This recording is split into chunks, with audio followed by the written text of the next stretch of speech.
Welcome to February 17th meeting of the Hingham Historic Districts Commission. This meeting is called to order at 6:35. This meeting is being held remotely as an alternate means of public access pursuant to an order issued by the Governor of Massachusetts dated March 12, 2020, suspending certain provisions of the open meeting law. You're hereby advised that this meeting and all communications during this meeting may be recorded by the town of Hingham in accordance with the open meeting law. The agenda, we have several continuations. First is 4 High Street, which is a continuation. The second is 269 Main Street, which is new. The third is 149 Leavitt Street, which is a continuation. Fourth is 1035 Main Street, which is a continuation. And the fifth is 17 West Street, which is new. Do any commission members have any conflicts of interest? Nope. Okay. No. Catherine was not with us last time. I'm all set. I watched the video, so I'm good to go. So for all 5 agenda items, it would be the voting members of the commission, which is Carol, Catherine, Daniel, Justin, and myself will be voting on these items tonight.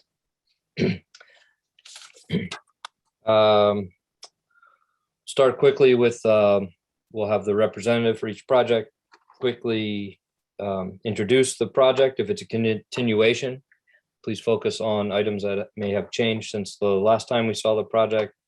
We'll open it up to butters and neighbors. And then we'll discuss amongst the commission members and potentially put it up for vote.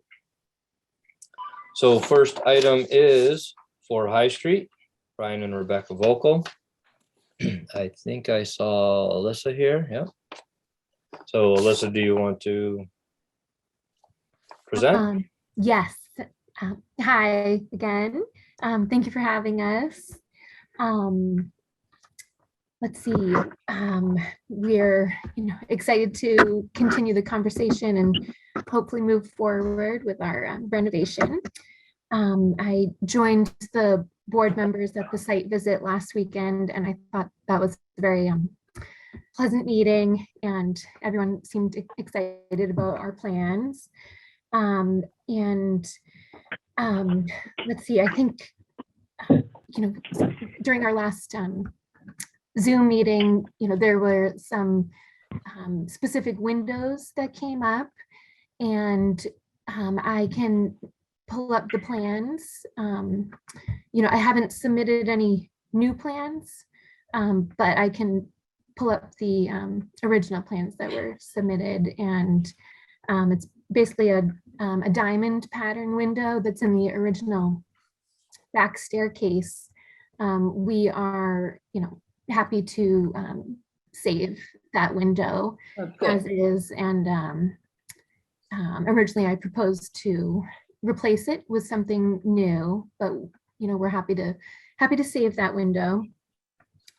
And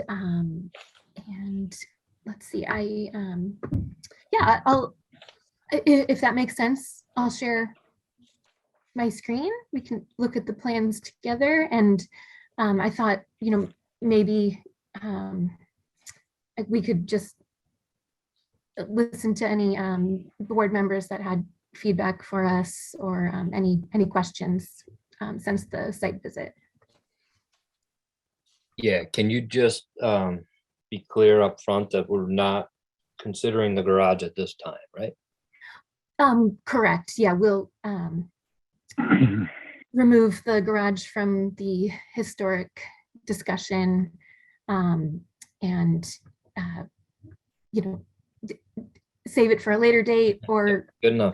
it might not even be within the historic district. So,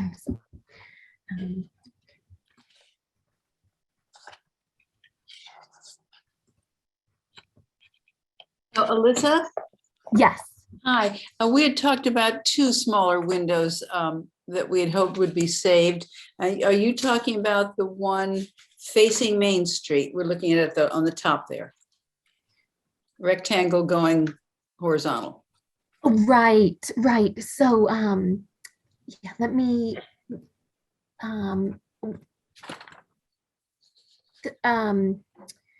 the window that we are, feel happy to save is on the driveway side elevation that you can see the window slightly from High Street.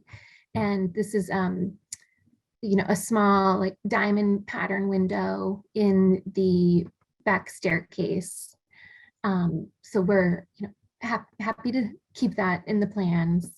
And then on Main Street, there's a stained glass window that we would, we'd love to remove it from the plans and maybe save it for our future carriage house.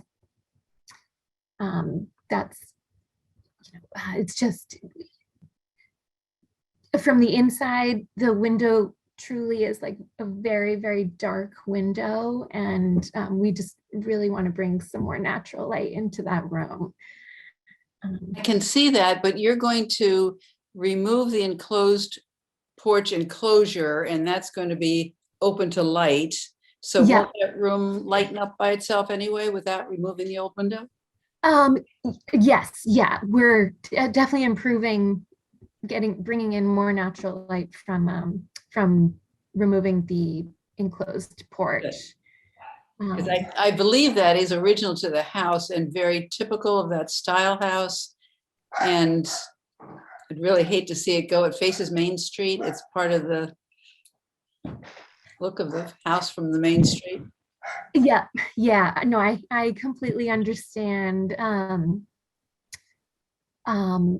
Yes, if it's a, if we have to keep it, we won't fight too hard.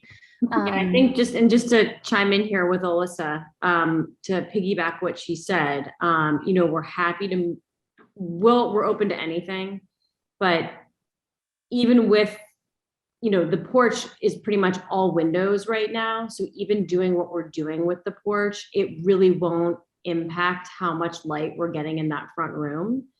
And that window right now, it barely lets any light into the house. So I wonder if it's a possibility to utilize that window and combine it with another window, or maybe a custom glass window below that could provide the light you want, almost treating it like a transom to yeah, window. yeah, That's a Alyssa possibility. What do had you thought think? of that.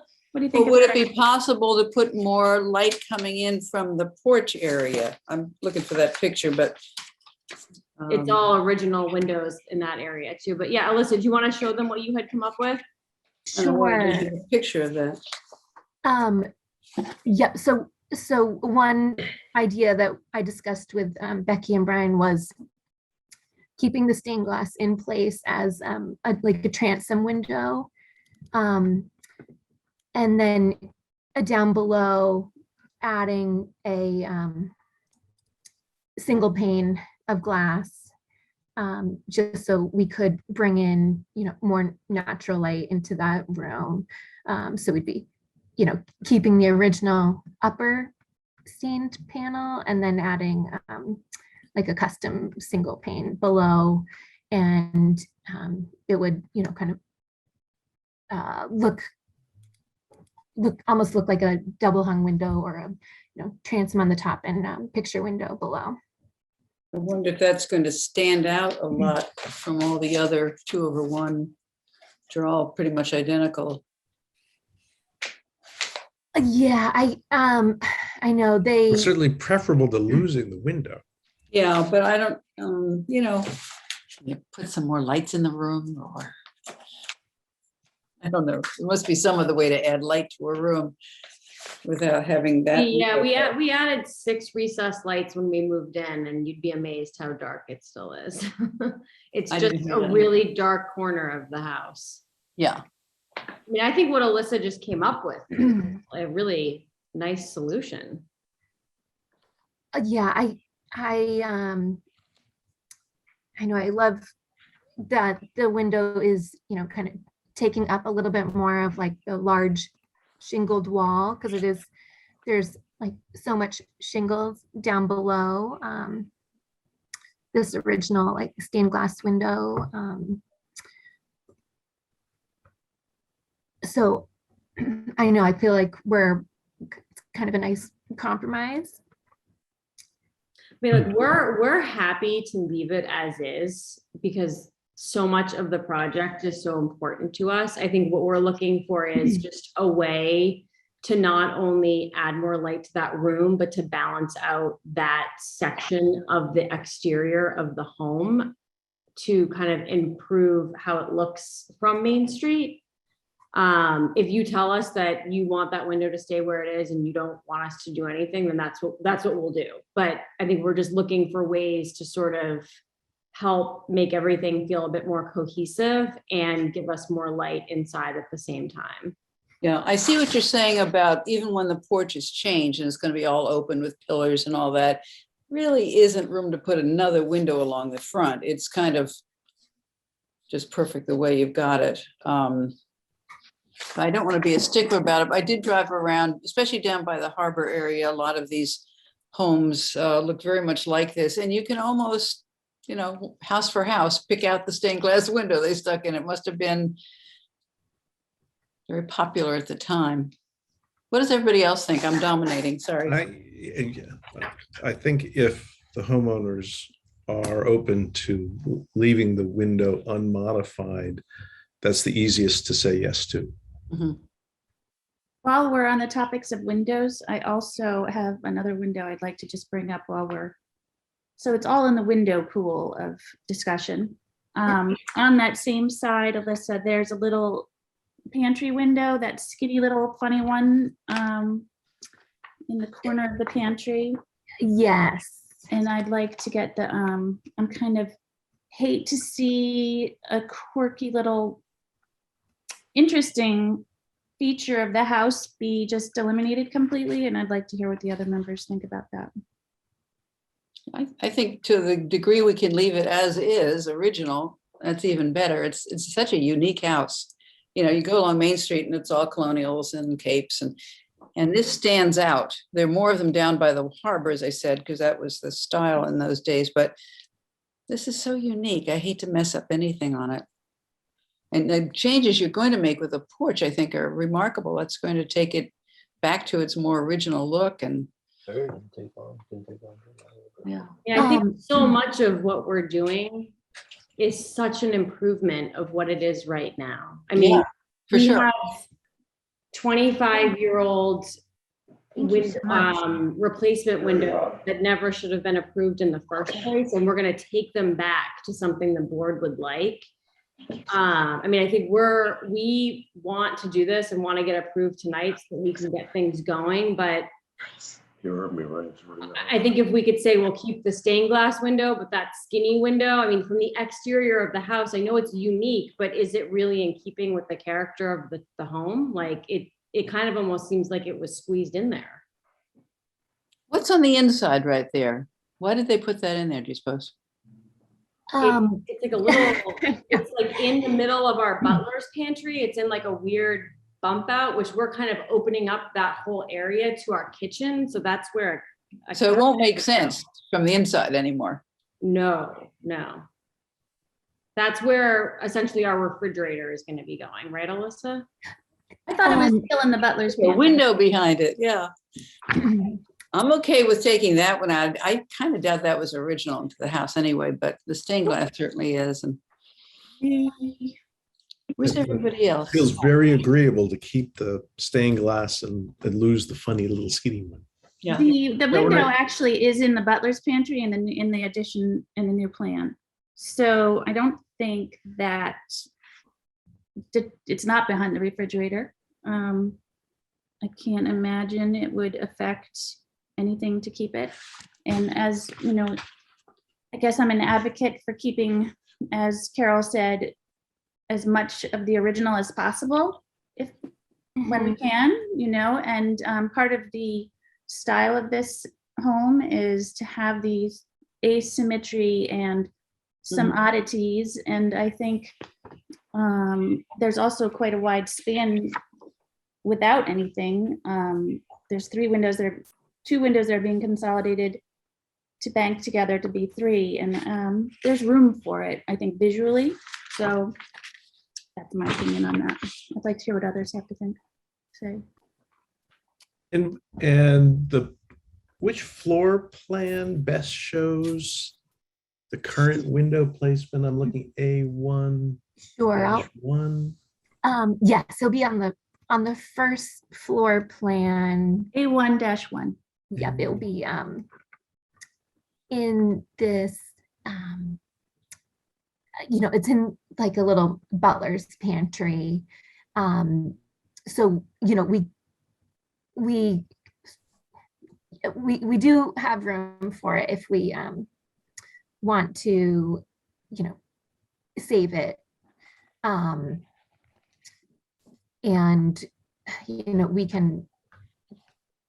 we could certainly, include it in the plans and then And so kind it's of update that. And its existing situation is on EX1-1, I think. Yes. Is it? yes, yeah, sorry. It's And I can see, but I fit can right see now in there. why it's a skinny little window. It is that little bit of wall in the pantry. Yeah. And now you're saying that's going to be a refrigerator. No, I was wrong, I guess. Oh, okay. Right, yeah, it is.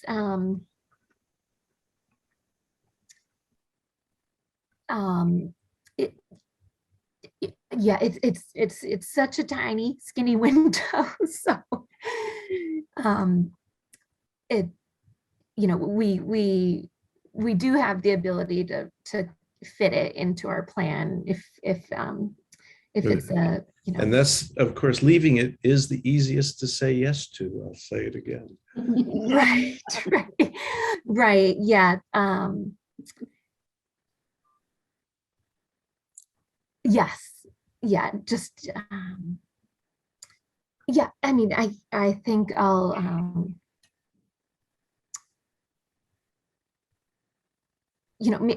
maybe today we can, Yeah, we'll leave it. We can leave it. yeah. I mean, I don't think, we don't really have a choice, do we? So I Right. guess we will go with what the board would like us to do. I mean, I think it looks better for the house to not have it. I mean, I think if you look at the new elevation, I think putting that skinny window in will look weird. I think it looks weird now. I think whoever said that it probably wasn't original is correct. It's awkward with the shutters. I think it'll still look mismatched. And what Alyssa has done with the new window placement dramatically improves the exterior of the home. Mm-hmm. I think it's a tip of the hat to maintaining some quirkiness.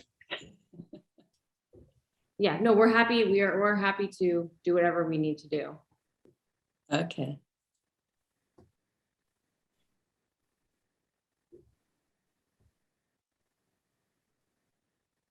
So we'll leave that window, leave the stained glass window as is. So you don't want us to put the transom window underneath the stained glass window? No, it's. No. What about the diamond window? Can that stay too? Yeah, we offered that up right off the bat. Yeah, we'll Okay. use that. Yeah. So do you want to go on to the rest of the addition? Go over that again? Yeah, I'll share my, as soon as we're moving off the windows, I'm fine with leaving or taking that small narrow window out of the butler's. If we're leaving the stained glass window and taking the porch, your eye is all drawn towards all of that original and drawing it back there. I don't know if it's really much love loss if it's gone. So I'll just share that with the other commission members. And if you look at what's going in, 3 windows together in that back area, Yeah. right? So that little narrow window would be kind of sitting over there by himself. Yeah, I think I would concur with Daniel. We're gonna keep the stained glass by as it is in the living space. Everyone's okay with the 3 windows over the sink. I would be okay getting rid of the pantry window.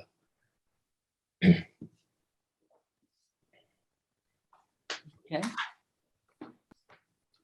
Who didn't we Yeah, I hear? think it's the pantry window is definitely you know, there's a jog there to the pantry window is recessed back from the main kind of gambrel volume there. And so, you know, as you're driving down High Street and even from, you know, down below on Main Street, it's, you know, it's less visible. I think just being jammed into the corner there, it's a long-term maintenance issue and waterproofing issue as well, which I think Daniel would weigh in on it. So I agree, it probably wasn't original.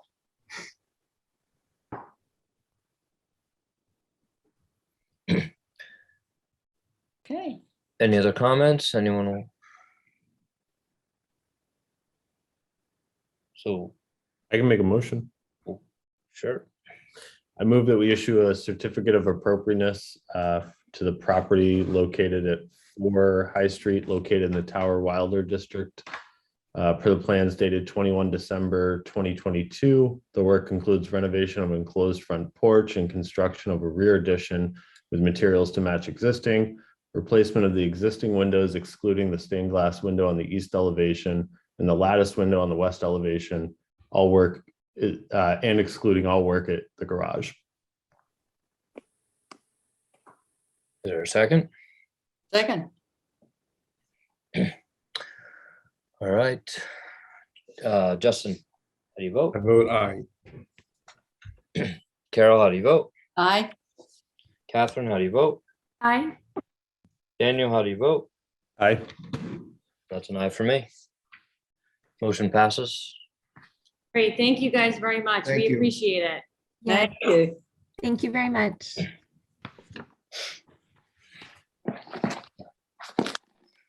All right, next on the agenda, 269 Main Street. I saw Ms.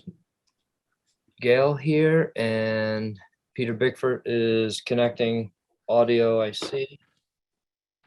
Unfortunately, excuse me, my computer's not cooperating tonight, but hopefully you can hear me. We can hear you, Peter. See me? Okay, good, thank you.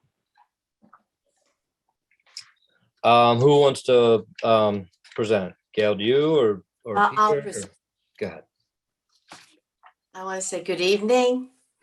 My name is Gail Nathanson, and I'm the homeowner of the property of 269 Main Street. I've lived here for more than 25 years, and I've been in Hingham for 46 years. I'm coming before the committee tonight to seek permission to replace the windows in my home. Most of the windows in the main part of the house are deteriorating and failing. Many years before me, the homeowner had put metal side balances and as a result over the years, compromised the windows. They leak cold air, they lose panes of glass in high winds. I had to replace 9 this year, and many are non-functioning. Peter Bickford, who many of you know, is my contractor for this project. He's extremely conversed and experienced with antique and historic homes in Hingham and elsewhere. He is also intimately knowledgeable. I don't know if I should wait for Tracy. I'm here. So I'll start again. Peter Bickford, many of you know, is my contractor for this project. He is extremely conversed and experienced with antique and historic homes in Hingham and elsewhere. He is also intimately knowledgeable with my house, as he had done renovations before me for Doctors Horvath, had done major renovations outside and inside to make it into a dentist's office. And he had done renovations for me and my husband when we moved in over 25 years ago. And really interestingly, his grandfather Edgar Walker, a very well-known architect, did the renovations and opened this whole house completely in the 1940s for Dr. Elder. So the Bickford thumbprint is on this property. Sadly, my husband died a year and a half ago. And coincidentally, my mother died 7 hours later. I'm on a fixed income now, and I'm planning to remain in my home until I die. My hope is to age in place. I have no plans to ever sell this house, which means I need to do things to this house to maintain it, keep it functioning, and to continue maintenance while I'm living here. I take great pride in my home, its aesthetics, both internally and externally. Many of you know my gardens. I take great pride in this property. It means everything to me. But I need to be practical in terms of living here as an elderly person. I just turned 70, have had some health problems, and I'm not able to do as much as I could before, and not having a husband here makes it very hard. The last 2 winters, my electric bill has been astronomically high as a result of windows no longer fitting into the frames, and I have also been suffering a lot with the drafts. I have consulted with Peter at great lengths about restoring versus replacing the windows, which I know will be brought up tonight, and he has assured me that to restore the windows would be prohibitively expensive, more than 50% more than replacing them with the best windows that fit this house. I cannot afford to do that. And if I could, it would leave me no money to invest in future repairs, such as the front entry of my house, my garage, among other things. I am asking the committee to consider my hardship and grant my request to replace the windows in the main house. And I will now turn this over to Peter Bickford, who is extremely knowledgeable with the windows I would like to use, having used them in historic houses around this area, and who knows far more than I do about the technical aspects of anything. Gail? Yeah. You hear me? Before we go on to Peter, can you give us a little more information? Like, obviously there were storm windows on at one point. When did they come off? I took them off probably 3 years ago because I wanted to wash them and clean them and do things for my window, but they cannot go back in. A few can, but most cannot because the windows have changed.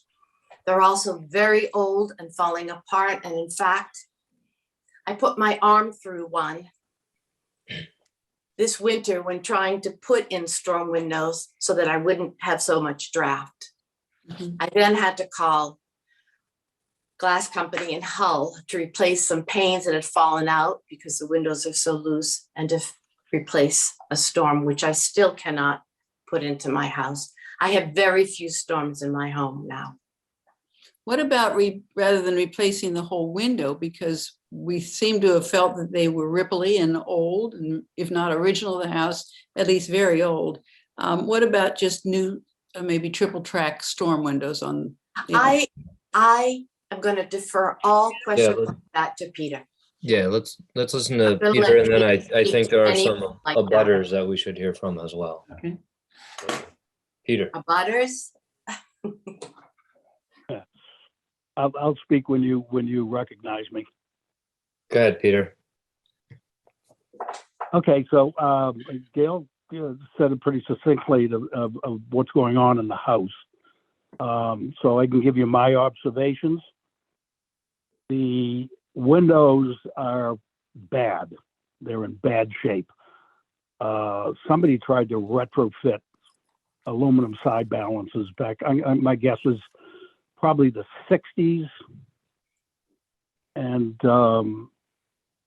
they took the sash out and they rabbited out the sides. And rabbiting, I mean, they took the shape of the side balances and grooved out the side of the sash so that the aluminum side balances could,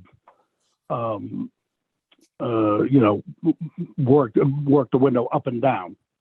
That's the best they had back then. Unfortunately, it's compromised the sash so that it's very thin inside and out. They took a groove out of the middle. So that's one problem in restoring the sash.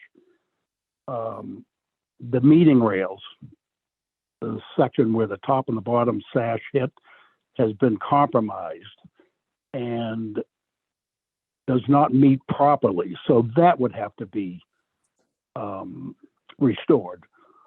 I met with Gail last week and was over again this week in the cold weather, and almost all the windows, you put your hand at that section of the window and cold air poured through. Part of it obviously was because the storms aren't on, and the storms are same era, they're back in the 60s. They would all have to be replaced. You can't use the ones that are there now. So would triple track storms help? Yes, they would. But the windows are so compromised that you're not going to get a good energy effect out of that. Just to give you a little history on, and I'm doing a restoration in Duxbury now, where the homeowners agreed to restore the sash. Sash are in much better shape than the sash in Gail's house.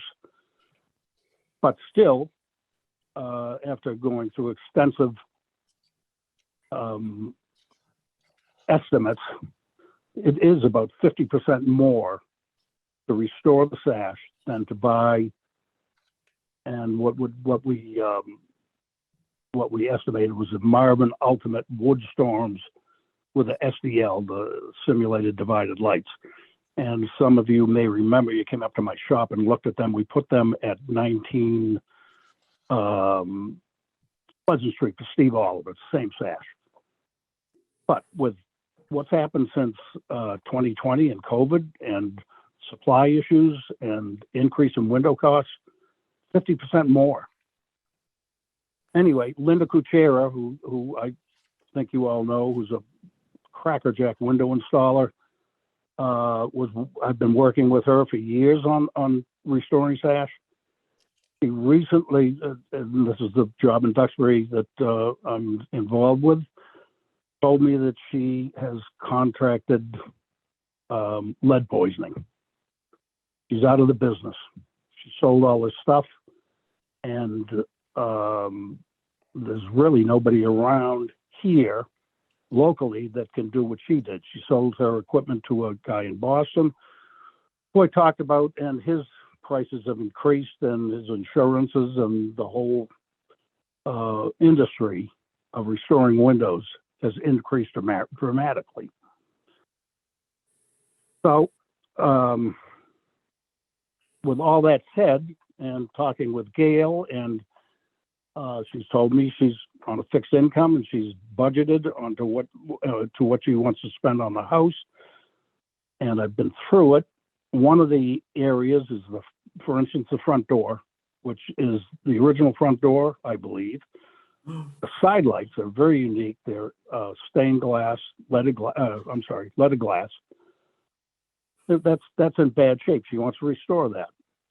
I looked at that and I said, Gail, you're gonna spend $7,000 to $8,000 just on that front door. Then through the house, there are powder post beetles in the sills and girts down in the cellar that need attention. And she's frankly overwhelmed with the cost of dealing with repairs on the house. So with that said, I gave her estimates on replacing all the windows. And I guess it's your job now to figure out, how do you deal with this?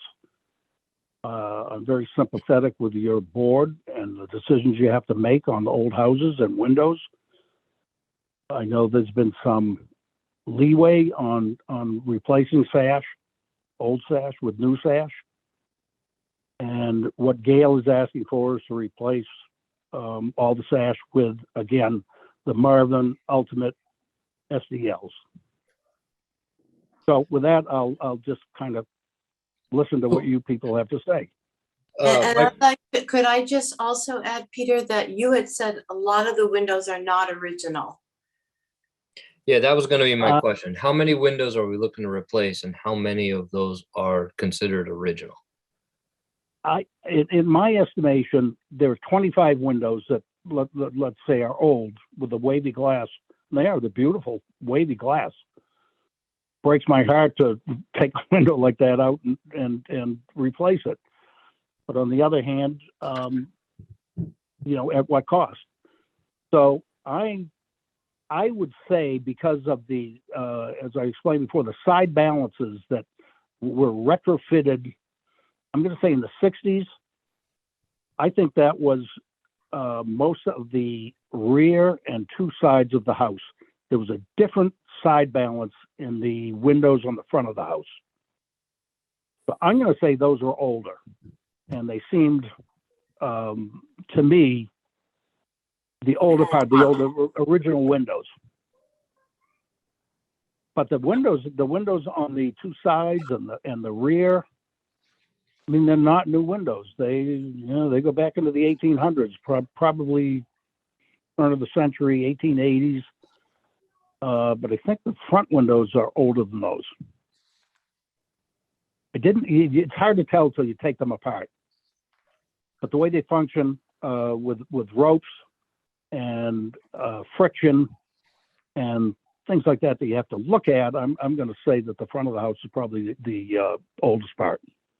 Yeah, the front of the house has some of those ropes, but all the other ones are those metal things now. Exactly. Yeah. And they don't all have wavy glass. Sorry, can you Well, repeat that? The front main elevation has the original weights? They do not have weight. No. Oh, the weights may be in the pockets, but there are side balances in there that are when they first came out, probably turn of the century. So someone tried to repair those windows at that point in time. The rest of them, I'm going to say, were done, 50 years later.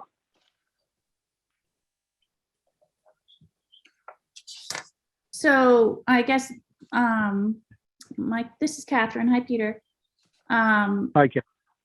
I'm wondering, Gail, if you would be open to putting the effort and the money into the front facade to restore the 4 original windows.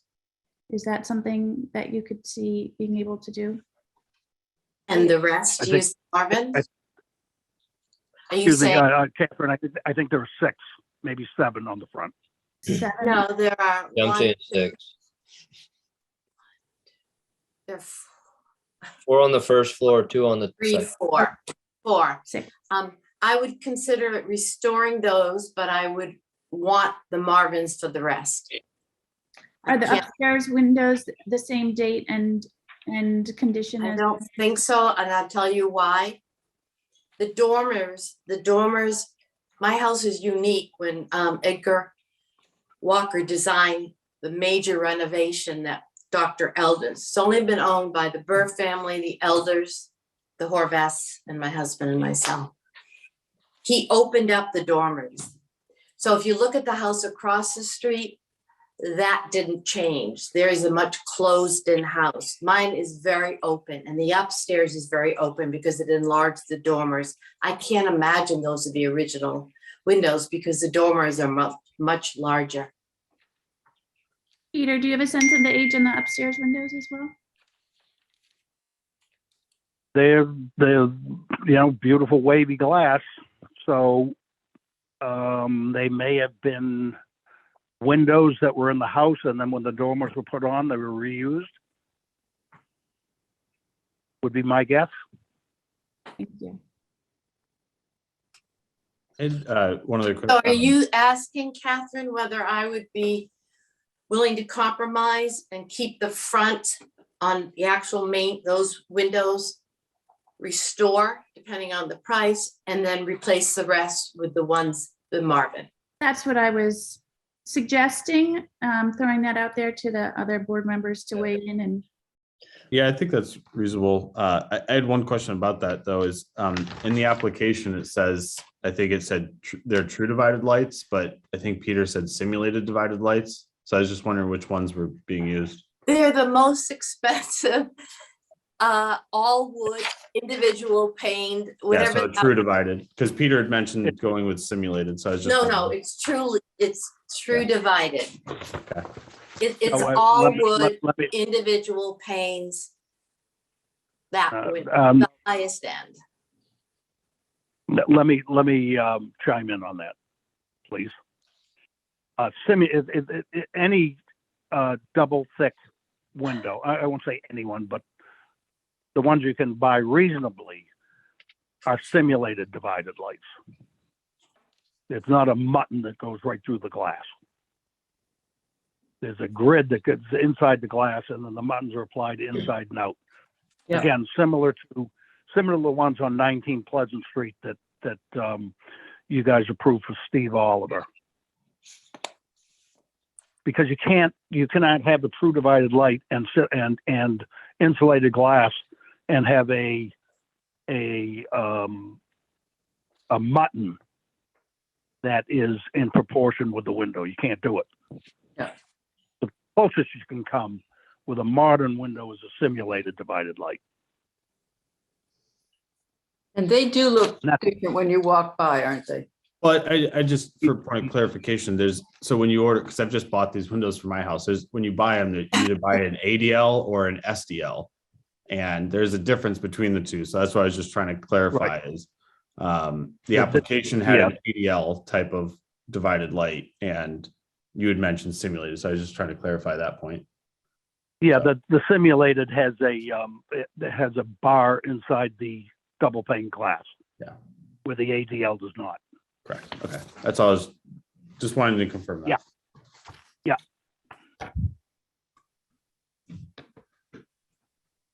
Tracy, can I add something? Yes. Following our mission of preserving what is seen from a public right of way, this house is nestled right on the corner of Main and Garrison. And so the one side is very obvious to anyone going by. I would propose, and those were Ripley, I stood right there and looked at them. I would propose the 6 on the front and the 4, maybe half a one at the top, 4.5 on the side of Garrison, which is only 12 feet away or something. So they're very visible. And then the rest. No, that would be too costly. I'm sorry. That's a big part of the house. I would consider the compromise of doing the front of the house, but not the side of the house. That's too much. I can't afford that, Carol. I'm sorry. But Tracy and Dan and Catherine, you proposed, would I consider that? I would. I have to talk to Peter what that will cost me. I will have to postpone doing something else. I needed to fix my front door because that's drafty, but I don't have to be in the front of the house. But I'm not willing to do that on the rest of the house. That's why I'm here in front of the committee. I'm asking for a hardship consideration. So I guess my question then is, if cost is the main driver to this, and we're trying to preserve what's seen from the right of way. I mean, the authentic divided lights, which are separate pieces of glass between muttons that Marvin makes, they're like $1,500 a window. A simulated divided light, which has the fake bars in between and one pane of glass, they're about $900 a piece. And so I just wonder if putting a simulated divided light on other elevations is, that's been approved So on other projects. but- I wonder but if like that's you a said- cost savings. Like you said, Daniel, in the application, there is a cut sheet for a Marvin and it is an ADL. Yeah, which is And I don't know if authentic. this is the right size. It says 30 by 53, $1,600. So I think we have to assume that the rest of the windows would be the ADLs. That's what I've been hearing Gail say, that this is the expensive, the true divide it. Right. So that's my assumption. So I mean, I unless, think what's in front of us is a hardship, a certificate of hardship.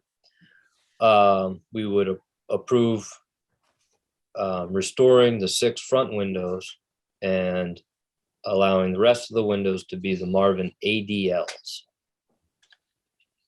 Which I thought I heard Peter say there's about 25 windows. We don't, I'm looking at the photos. I don't count 25, so I'm assuming the photos aren't all inclusive. We may just follow up, if we were to move to a motion, just follow up with Andrea on. I can go Exactly count what's them right on. now if you No, want. no, we don't have to do that. I will say, unless there's a reason mechanically or technically that I couldn't do all the individual panes. I'm sorry, I'm very nervous. Individual panes. I certainly would like individual panes. I know they're the most expensive, but if you know my house, I don't skimp on the beauty. The aesthetics of my property and my home mean everything to me. And as I said, I plan to die there. So I'm not looking to do anything that makes it look. No, my point with. Well, yeah, I would want those panes, but I don't know if Peter said they can't be used. I think they can. They're just more expensive and I'd be willing to do that. Yeah, my point with offering up this mention the simulated divided light was that we're doing a hardship and financially, right? And so Well, if sure. you wanted to save money, I was just curious to Well, I ask the would love commission that. if they would. But I don't know if they look the same. Yeah, they're when you get up close to them, there's a little difference, but aesthetically from the road. Well, So I was that just would be curious to great. ask the commission if a simulated divided light to give you flexibility and options as you price this is. Well, I would be grateful because then I could do other things to my home in the next year. I thought I recognized some abutters. Are there any abutters that want to speak up?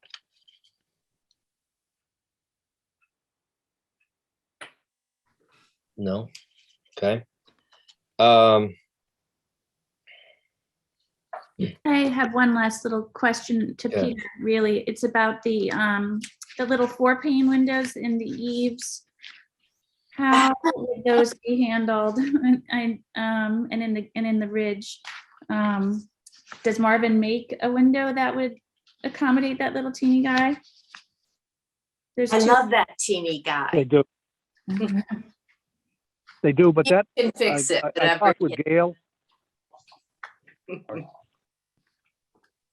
What was that, Those Peter? are fairly easy. Those are fairly easy and inexpensive to restore. So I'm sure Gail would agree to keep those. I love it. Restore those.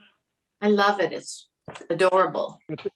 Yeah, I mean, those 4 panes are a fraction of the cost of the 6x6s. And in fact, one of them blew out because it's so old and I had him replaced.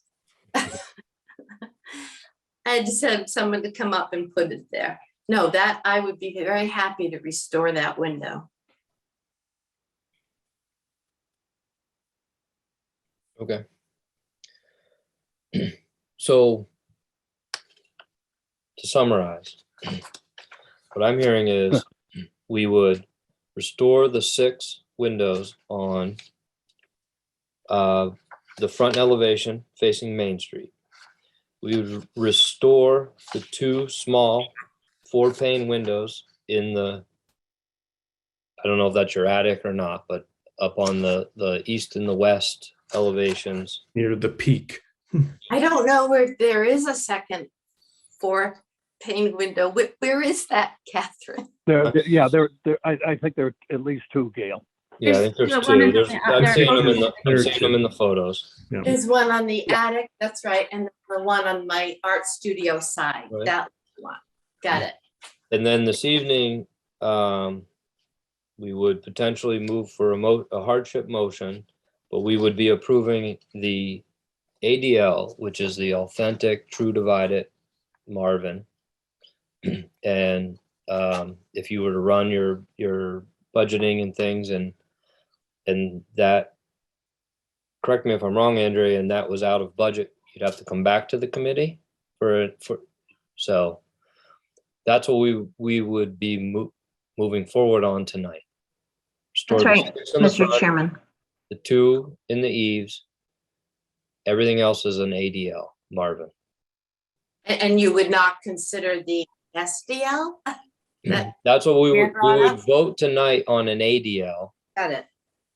Once you got pricing and everything on the restoration and everything else, if you needed to consider an SDL, you'd have to come back. And that would be a month from now, is that right? Yes. The problem with that is I can't go through another winter like this. And these windows are 6 to 8 months. So I think it'll have to be the LDL because I can't live in a house like this anymore. Okay. Mr. Chairman, Yep. Gail, what our problem is that we've got an application that requests the ADL. Correct. Fine, yeah. And so that's what the commission is willing to approve. Yep. And if you feel that that's going to be over the cost that you are able to afford, and you need to change to some SDLs, then you would need to let us know that. No, I'm gonna go with what my application said. I spent a lot of time going around looking at I know that. you did. And I think it's a beautiful window. Not the same as the original, but it's pretty darn close and it's all wood and individual panes. And I would be very happy to do that. Great. You know, I have to do something on my house Andrea, can I all ask at once. Can I ask So- a question that the application actually doesn't specify the description and then the cut sheets, there's actually one sheet is for ADLs and one sheet is for SDLs. Interesting. I apologize. I'm. No, that might be to your Not- benefit. I don't know. I'm just asking Andrea. So the thermal performance cut sheet lists, they're all for the SDLs. So I don't know if that gives her an option or us an option to consider it or not. Oh, in the that would be application. wonderful. That's true. I put them both in. Up I to just, the board. So I only mentioned that. I think that's a good point, you. Daniel. So it's up to the board. And I would say when I have looked at SDLs versus ADLs, I find if you get any appreciable distance away from them, the SDLs look wonderful. okay. Well, then I asked the committee, since I put in both, because I didn't know what I was doing, to be honest, in terms of making copies of things, that you would consider both options, and I will go with the best option that by Peter, and I trust Peter implicitly for this job and any job on my house. Okay. So Andrew, if we make a motion of a hardship, we approve the restoration as I stated before, the ADL, but we leave it up to the owner to follow up in the next few weeks with pricing, and then it goes through you rather than Sure. back through committee? If there's a change to the ADL, Gail, then you can just let me know and then I'll make that part of the record. But wouldn't it make sense if it was part of the package I put to decide that now? Because then I'd have to wait. I think we're giving you the option, Gail. Oh, okay. You've got the option, Gail. I see. That's a- Okay. Fine, that's a- fine. Good compromise. Okay, that's sure. You just let us know what you end up with is what I'm saying. Oh, I see. Oh. Okay. I'll go over that with Gail, okay? Thank you, And Peter. Thank let you. your board know quickly. Thanks, Peter. So then Yeah. you're not waiting till next month, Okay, thank you. all right? Does anyone want to make a motion? And this is a certificate of hardship. Let's I'll make take it. Daniel do it. I'll take a stab at it. Yeah, let's see, how do I want to word this then? Move that we issue a certificate of hardship to the property located at 269 Main Street, located in the Pear Tree Hill Historic District, for replacement of existing windows with Marvin ADL or SDL windows, excluding the 6 windows on the Main Street elevation and the 2 fixed windows on the gable ends on the attic / 3rd floor space, Which are to be restored. which are to be restored. Is there a second? I'll second. All right. Justin, how do you vote? I vote aye. Carol, how do you vote? Aye. Catherine, how do you vote? Aye. Daniel, how do you vote? Aye. It's an aye for me. I can't tell you how grateful I am. It's been a horrible 1.5 years in my life, losing my husband and my mother at the same time and taking care of my house that I don't ever want to leave. So I'm grateful. Thank you. And we all appreciate your beautiful gardens. Oh, thank you. Could I say something before you close? Yes, Sure, Peter. And I have to say, I wish my husband were alive because he would be very happy. He wants me to stay in the house. Your board believe me, made Gail extremely happy tonight. And I can't impress upon you as a board how impressed I am and fair you are with dealing with this issue. I know they're tough. I've been on the Hingham boards for 35 years, and it doesn't get easy. And tonight was not easy, but I just want to congratulate you for your fairness. Oh, I agree. I am Yeah. so grateful and so thankful. And you're welcome to come into my garden anytime and I'll give you a little. it's fun to drive I'm past. grateful. Thank you, everybody. Thank you, Andrea, Thank you, everyone. Peter, Yeah. you're a godsend. Thank you. And can I get off now? Because Yes. my- Yes, you can. Yeah. Yes, you can. You're all set. Okay. Thank All right, you. thank you, Peter. Thank you, Gail. Gail. Yeah. Good night. Good Good night. night. All right, next on the agenda, 149 Levitt Street. I see Stephen. I see John and Alyson Hussey. Hussey or Hussey? Yep. All right, thank you. Thank you. And let's see, is Jim here? Jim is here. Yes, yep, All right. Where's Jim? I'm on here. Okay, good. All right, who would like to start? I can do the talking if you don't mind. Steve Basic here. I'm the architect. For those that don't know, John and Allison, obviously homeowners. Jim, owner of Shoreline Builders. Jim and I's relationship extends back 30 years. He was the first architectural project I did, and we're still great friends and plugging along. We've done a couple projects in the historic district for you all. Allison and John, this is our second or third project with them, as they choose to bounce around Hingham because they love it and want to experience every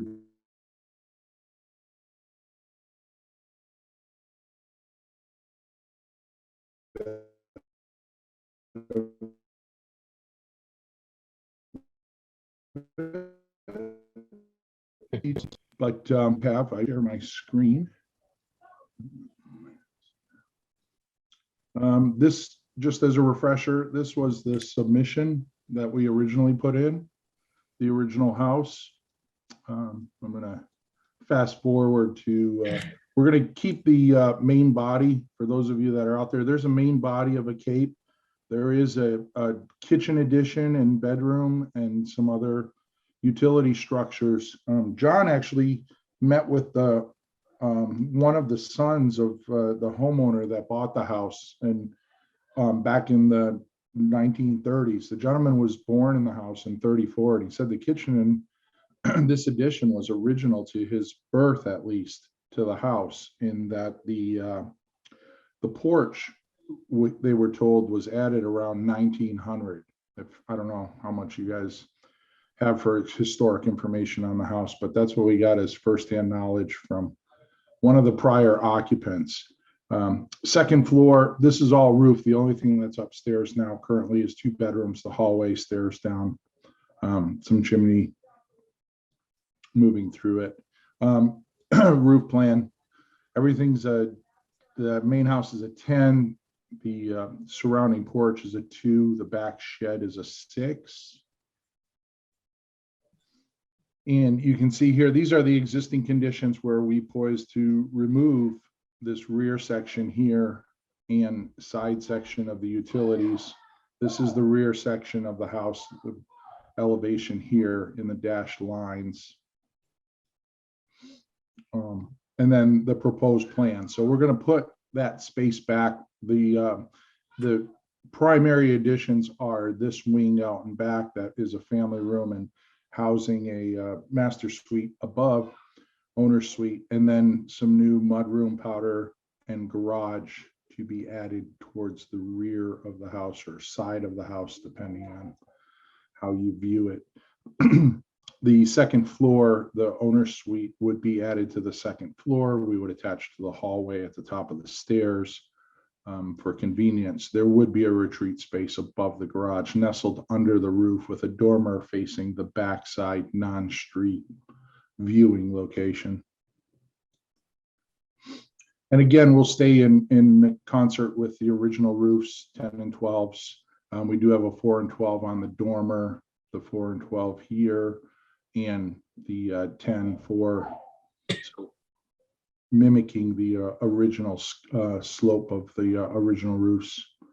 And you can see here the proposed addition on the side, proposed addition to the rear with the new utility structures, and the garage, and here the new, excuse me, the new family room. And we provided some negative space here to kind of mimic what is happening with the negative space on the porch, so that we offer some cohesion in the design intent with the addition.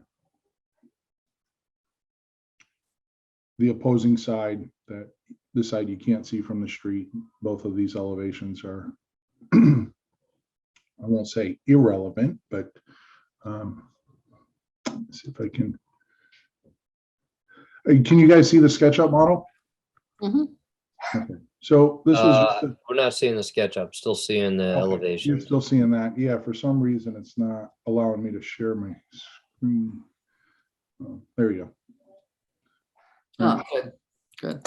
So quick massing model of the structure here, again retaining the original porch, main structure, adding the structure here, mimicking that negative space, adding some utility structure here, and then the new 2-car garage off of the back. For those of you that were out there on Saturday, I commend your efforts. Those that weren't, only because Shoreline deserves it. They worked hard, but we actually did are you seeing the stick massing? No. Man, screen share is not. There we go. So Shoreline Builders went and did the massing in stick form. I just snapped a bunch of views of it. Those that were out there, the massing of the garage. The structure here, we're going to remove it. We're planning on keeping as much of the foundation as we can, so the original granite, but it's pretty much going to go back in place, at least from the other side. Go back here, swing around. So that's a view from, I believe it's Leavitt Street, right? Where the front driveway. Yeah. basically. So you would see it there. So we intentionally set it back so we have that sense of hierarchy, that the original house gets the prominence of being front and center, and the new addition would be set back. And that's true of the oh, sorry, going the wrong way. That's true of the garage addition also, that this would be there, but the garage would then be set back so that the house would retain that prominence in the front. Let's see what else I have to share here. I wanted to show some of you, I showed a previous project about, I'm going to share a few photos of that, only because I have done a recent project where we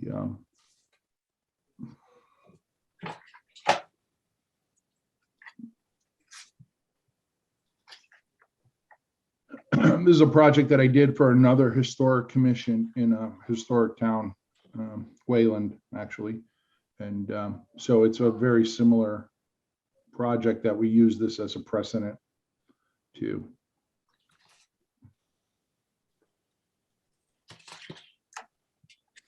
And one of the things in question is, on this one, we chose to run this, the main roof all the way across in the massing model. I know it's not shown there, but we wouldn't have and be in opposition of showing that if you wanted to break the scale of that wall by putting that roof in and adding the color of the shingles and getting it. But that's some pictures that of a former precedent study. I do have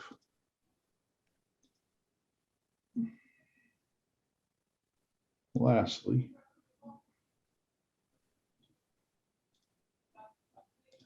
yeah, so this one illustrates it with the windows and running that roof across. We're not seeing it yet. Oh, my apologies. It's if I told you I run about 5 Zoom meetings a day, I know you'd probably think I'm crazy, but here we go. Are you seeing it now? Yeah. SketchUp. So this one I did put the windows in. I brought this across. And also, we, for convenience of, as you know, a lot of historic structures are vertically challenged. And so in this one, we intentionally misalign this, thinking that there might be a historic appreciation of illustrating this as not part of the original house and as an addition, but we certainly wouldn't have a problem lowering or changing the pitch to get that roof to align with there if for some reason that became a question for you all. But, so the original house, you've simplified, you're not showing all the openings and stuff, but on that negative space on the addition, are there openings underneath? yes, there are some sliders and stuff in there. Okay. Yes. If we go, I know they're not going to see that. I'm going to go back. Andrea, just because I wasn't at the last meeting, Pope's Lane is a private way, correct? Or is that a public way? I thought it was a private way. I'll have to double check on that. But you can see here, we have some doors and windows up above. Yep. We would get columns to match the turned columns on the porch. So it would all be, like I said, an act of cohesion to the original intent of the structure. And you can see, I think it's here. Yeah. We have a couple sliders off to that porch. So if you have any questions, we have photos, model, drawings, thoughts, comments. What is the original square footage of the house and what is the square footage of the addition? How much are we adding here?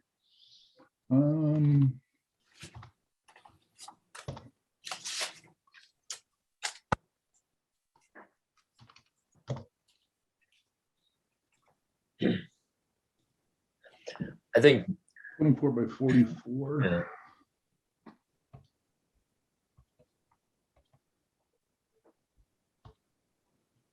56. It's probably on the neighborhood of about 1,800 feet, The addition or the original? the existing conditions. Okay, And we are going to add, all right, 26 by 20. 60, 12. I think the garage and the flex space is probably bigger than the family room and the master. Is that? Yeah, so we're gonna, the family room and master is, and the utility space of the kitchen. Let me go to the new first floor plan. Where is that? Right here. So this space here with the mudroom, powder room, and family room, it's gonna about double the existing square footage of 1,800 feet. The garage being 32 by 26 with a room above will be in addition to that. how much? Garage is 830 and the upstairs would probably be about 80% of that. So it'd probably be about 680 on the second floor.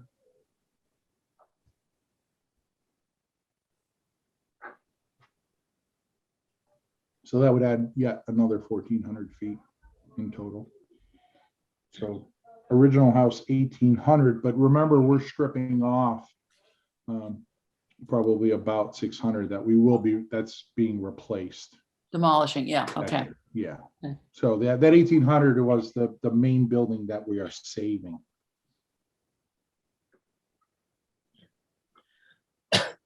So I appreciate the presentation. I think this was clearer this time than last time. I'm an architect, and last time it took me about 5 minutes to figure it all out. Yeah. The story polls were fantastic, so thanks to Shoreline Builders for that. The site's challenging because you kind of see it from 3 different ways, and that's why we're asking about whether Pope is a public way or not. I think personally, you showed the 2 different SketchUp models. I think bringing that roof line across really helps break down that addition. I mean, if we were going to move forward, I think that's definitely something we'd want to consider. We can, yeah. And discuss Tracy, whether one of the the rake things line should align or not. But one of the things we did on the precedent there, we I don't know how you guys feel about it. We did a shingle above that roof line and a clapboard below that roof line. That was the suggestion of that board to get a texture change. I don't know how you guys feel about it, but we did do that, and we would be open for that cause also. Actually, that's one of my suggestions for almost the entire edition. I think it would be beneficial to have a texture change. I have a couple other comments, Tracy, when you're done. yeah, just before commission, are there any abutters or neighbors who want to make any comments? I don't think there are. So go ahead, Catherine. So yeah, Tracy, what you mentioned, having that little bit of roof line goes a long way to breaking up the mass on the new addition.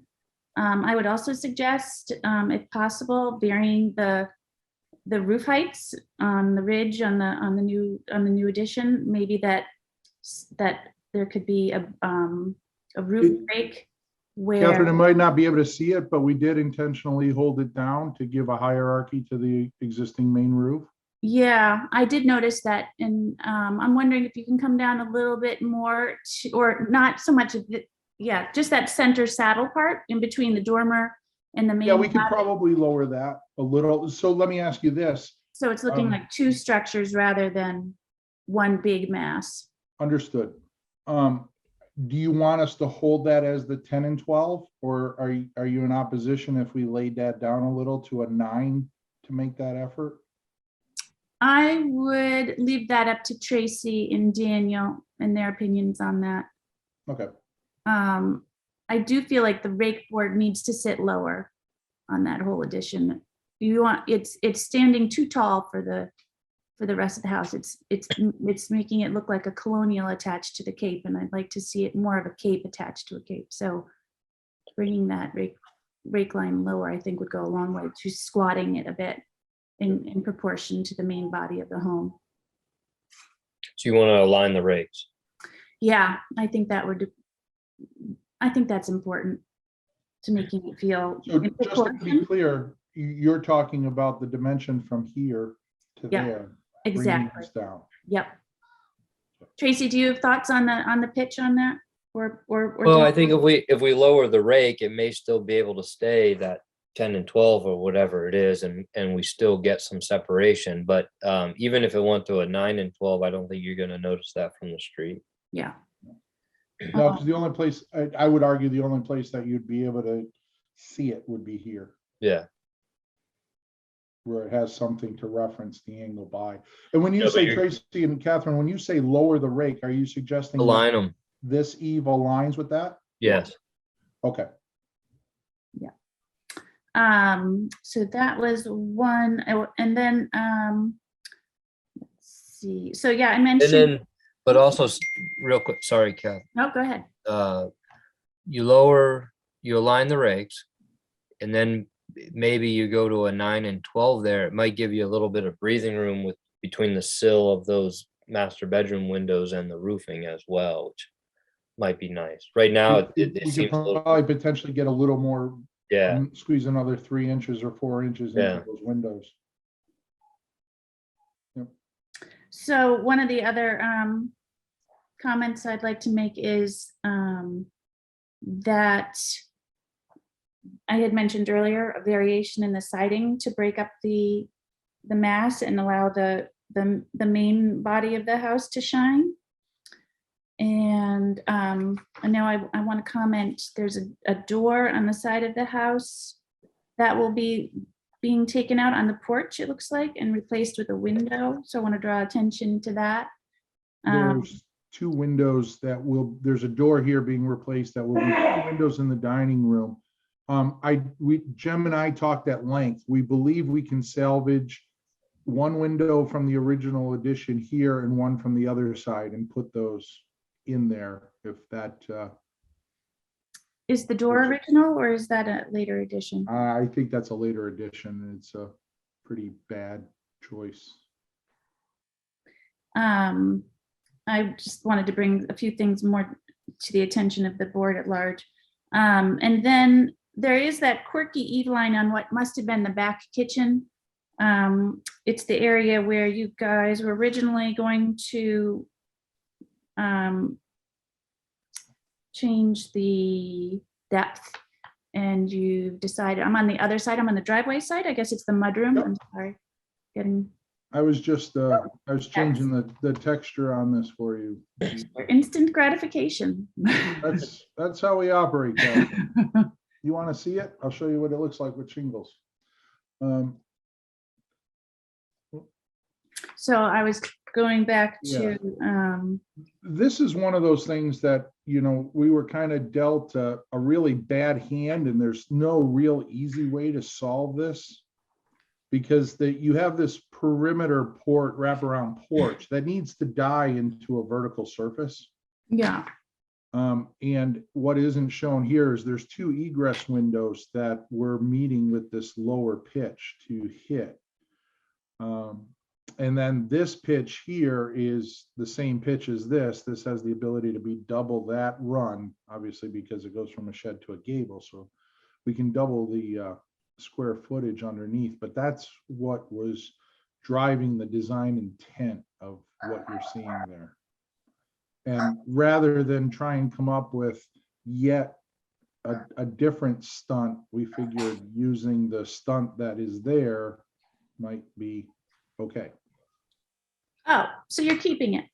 Well, this is pretty much what's there. We're Yeah. rebuilding it to look, it's going to be all new material, but we're pretty much rebuilding it to look like it did. Okay. And we're Okay. just adding Just this a little one. tail, a little funny tail on it as it is. And you're Yeah, gonna- that little tail funny tail was just to basically have something for this eave line to To dive die into. Yeah, and it keeps water out of that corner, which would be nice. Yes, ma'am. Okay, so that I was commend the one. whole committee for durability. I'm a big guy on durability and water management, and you guys, I heard Dan talk about durability and water management earlier, and you talk about it. I commend you for even considering those issues. It makes a difference, especially historic commission. You want to keep these things around for a while. Yeah, I'm sorry, my dog is whining in the background. So two last things, and then I'm gonna go run and let her out. But in the porch, the overhang porch in the new addition, I appreciate you're trying to match the columns there to what exists in the main body.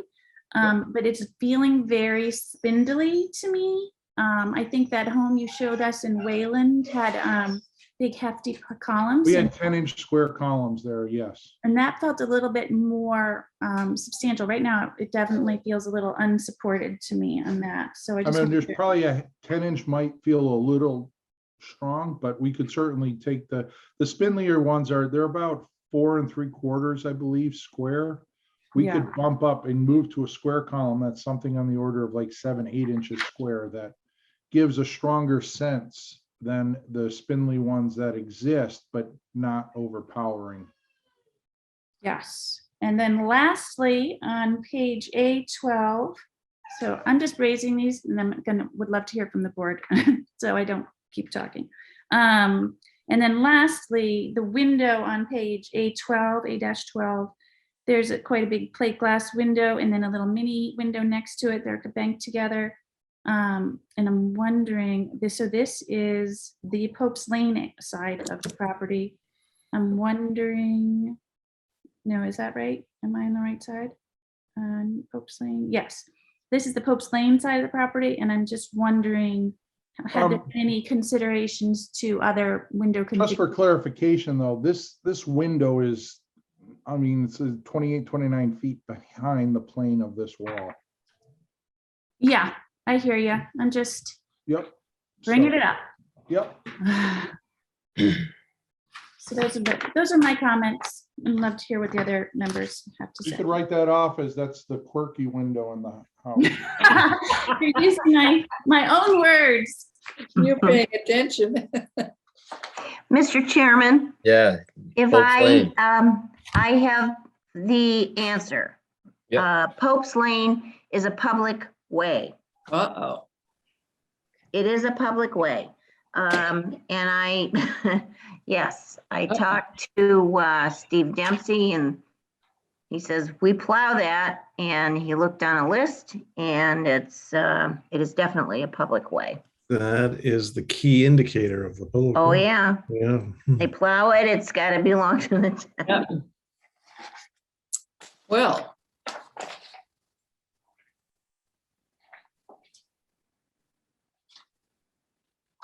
So the window Catherine just talked about does show. I don't think that's, I think it would be visible from Yeah, Pope's it'd be Lane. tough to see. If it's If you buried. go, yeah, if you go back to the sticks that we put up, it's within the, Yeah, it's stuck Addition. back here, 20, 32 feet. you need to be in the next door neighbor's yard to see that. Oh, I see what you're saying. Yeah. Oh, sorry. Yeah, Pope's Lane, I believe, runs like, at about 60 degrees to this corner. So you And there was lose some- sight of the house before you gain sight of that window. There was some reason you wanted it too, and I can't remember. Does it overlook the gardens or there was something about it last time? Well, it is the kitchen window, and given that the kitchen is somewhat inserted in the center of the house, we needed to get some big light at that corner to That's draw what it as was, much yeah. light as we can. Yeah. Yes. Mr. And Chair, look out at the patio and such. Yes. I just wanted to clarify, I guess, ask the applicants, or maybe you or Andrea, we have old plans and, there's revisions and we've made some comments. Is the goal tonight to make kind of quote unquote our final comments and commentary after visiting the site, which was extremely helpful to go out there with context and understand how this looks and how it's going to work? Is the plan to try to give feedback and then get an updated set of plans that we're approving off of, or are we trying to move forward with approvals tonight? I would assume, and Andrea can correct me, that we can move forward with an approval with the stipulation that, if we're gonna say things like the rake should align and that we want that roof line on the addition and stuff, that they would submit those plans. And Andrea could distribute those or make sure that they met the intent of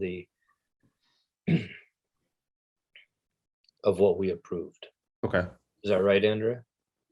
Yeah, I would agree. I think as long as the motion indicates, if the ridge line is going to be reduced by how much, so that we have that to refer to, and so we can get the approval going. But we'll need revised plans shortly, like forthwith. Carol or Justin, any comments?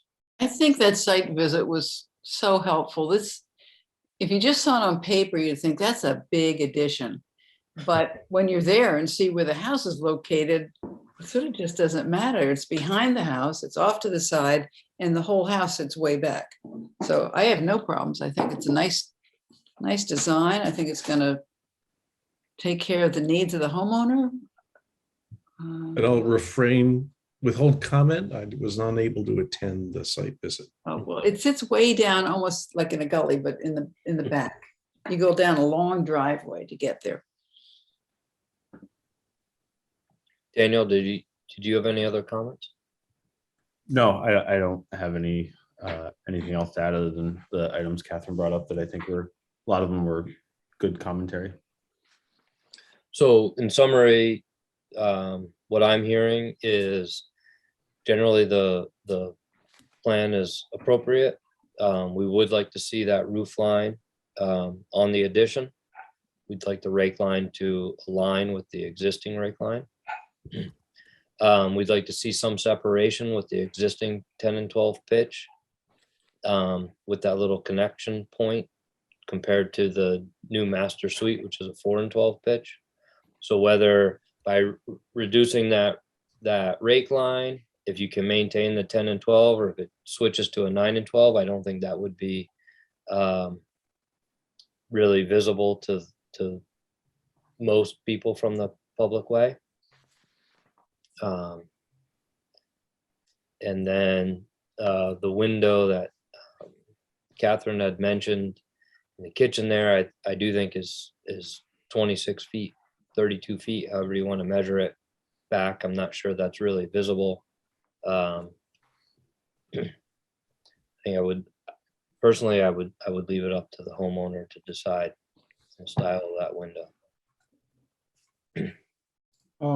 And Tracy, the two other things that Catherine talked about were upgrading the size of these columns to something in a 7-8 inch range square, and the texture change of moving this addition and to a shingle, painted white shingle, as opposed to a lap siding. Yes. Okay. Just for clarification, that is not what we're doing there. That was a different version, but this portion here would remain as lap siding and the garage as lap siding, or would we want to see a texture difference on the garage and or this utility addition? You have any thoughts on that, Catherine? Yeah, I guess I'd like to see what was the original body of the house, even though you're going to rebuild that. It was all lap siding. If that was lap, let's keep that lap, but the garage and the new family room, let's have those. That's defining it as new or different from the original historic portions. Did we talk about the little bit of roof peeking out on the front elevation? I think we talked about the rake lining up, but does that automatically mean that second story is going to be set back with a little bit of roof? Yeah. Well, that's why I said, once we lower that, whether it maintains 10 and 12 or whether it goes to 9 and 12. Yeah, this little, I can't draw. Little roof line This is, little roof here will That was remain yeah, perfect. as Yes. shown here, yes. Okay, thank you. Because that wasn't on the original drawings, yes, it just returned to the corner board. Great. You can carry that Alright. across. All right, And the pillars, just because I feel like it also, what's old is unique and in itself, and then the addition has its own set of pillars. And- Stephen mentioned that. Okay, sorry. You're good. Catherine, are you saying you want the posts to remain as is? You were talking that they felt very narrow to you. Yeah, no, I think it was, Steve said something about making them 7 or 8 inches. And I think that would give it a little more heft and substance on that end of the house. And you're talking about the ones, He's modifying them right now, just on the addition Yeah, outside the new living space. yeah. okay, Just but make those not, a little more robust so that they differentiate from the existing porch column. Exactly. Leave the original, yeah. The original. okay, got it. And even doubling them up as he's showing helps with that as well.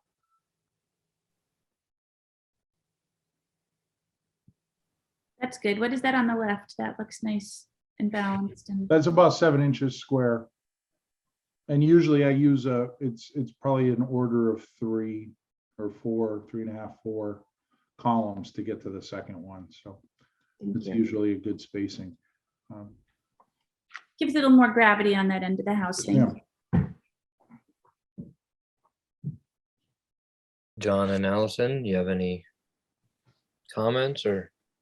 No, I don't have any problem. I don't think we have a problem with those. I think they're good Great. suggestions.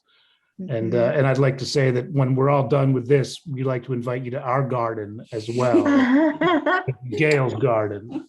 I'm coming for painting classes, actually. Yeah, exactly. Yes. That sounds nice. Hoping for finger painting. Our kids have plenty of it from Lynn's days. All right, does anyone want to make a motion? Thought you did make the motion. Can I second what you said? No, Take a stab at it then. I move that we issue a certificate of appropriateness for the property located at 149 Leavitt Street, located in the Central Local Historic District, to construct an addition to the original 1870s structure to include a family room, master suite, and garage, mudroom and garage addition, per the plans dated January 20th, 2022, with the following exceptions. The rake line on the addition will match the existing building. The addition columns will be enlarged from approximately 4 to 8 inches. Help me out. I think Steve said those were 7s, but Seven, Yeah, 8 inches. 7, 8 inch in that ballpark, 7 inch. Those are 7. What else was there, Tracy? Aligning the rakes. lowering the ridge in the middle. and then- Lowering the ridge. Differentiating the siding. Oh, and modifying the addition siding to be different material such as cedar shakes. For And both this addition and the garage. and the addition in the garage and the original building will be lap siding. And then I think there was that little roof. I don't know if we need to define it, but that little bit of roof that's going to be exposed. That was on the original plans. I think we're good there. No, this was not. It only returned to there, but we will extend the steeper pitched roof return to run all the way into the existing roof. All right, that's my motion. There's a second? Second, All right. I just wanted to point one thing out. It doesn't matter to me, but just so you guys don't get in trouble, the bottom of the roof here is called the eave. The rake is the end of the roof. And this is the eave of the roof and the ridge, obviously, but So when you put language in there that says extend the rake of the roof, this isn't the rake. So, Thank you. no problem. All right. All right, Carol, how do you vote? We'll mix Aye. it up. Catherine, how do you vote? Aye. Justin, how do you vote? Aye. Daniel, how do you vote? Aye. It's an aye for me. All right. I thank you for your time. I greatly appreciate it. I know it's a volunteer position and all, and I commend you all on caring that much about your town. Thank you so much. Nice job. Thank you. Thank you. Mr. Chairman, let me just ask as a point of order, did we have a second for the Yes. motion? Yes, Carol. Okay, thank you. Good. Thank you, Stephen. All Thank righty. you, You all have a great evening. Jim. Thank you. All right. Thank you very much. Yeah. Appreciate your time. Enjoy. Next is a continuation from 120, 1035 Main Street. I see Paul is here. Some abutters are here. Good evening. How is everyone? Great. Aye. We're getting late, so I'll try to keep it quick. How's that sound? Sure. So thanks again for all the feedback last time. I had sent in some new copies of the site plan, as well as the updated rendering of what I've been proposing. I'm just trying to pull up the site plan for you right now, quick, because it didn't load the way I wanted it to. There we go. So I'm sorry, PJ, before you continue, I did get the site plan and that was circulated to everyone. okay, great. I didn't get any updated renderings though. So I actually just received it. So I don't think I had a chance to send it to you yet, but I can show it right now. Okay, good.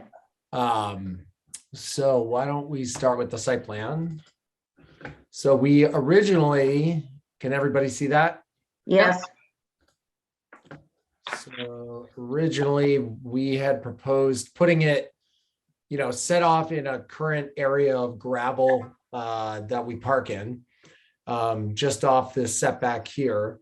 And it was discussed at the commission, and several members of the public wanted it moved toward the rear of the lot further. So obviously the septic is a concern. So I didn't really want to go too far back. I also didn't want to, put it as far back as Gary's barn because of the sight lines to the neighbor behind him. So I'm trying to be sensitive to sight lines for their backyard as well. So if we take a look at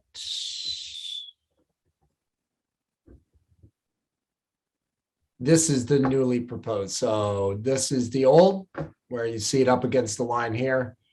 And the proposed now is here, just shy of 11 feet from the, we gave ourselves a foot of buffer to the septic. And we kind of pushed it over to get it as far back as we could. And so I think we picked up an extra, what was it? 36, almost 20 feet further back from the front of the road. And then if I were to,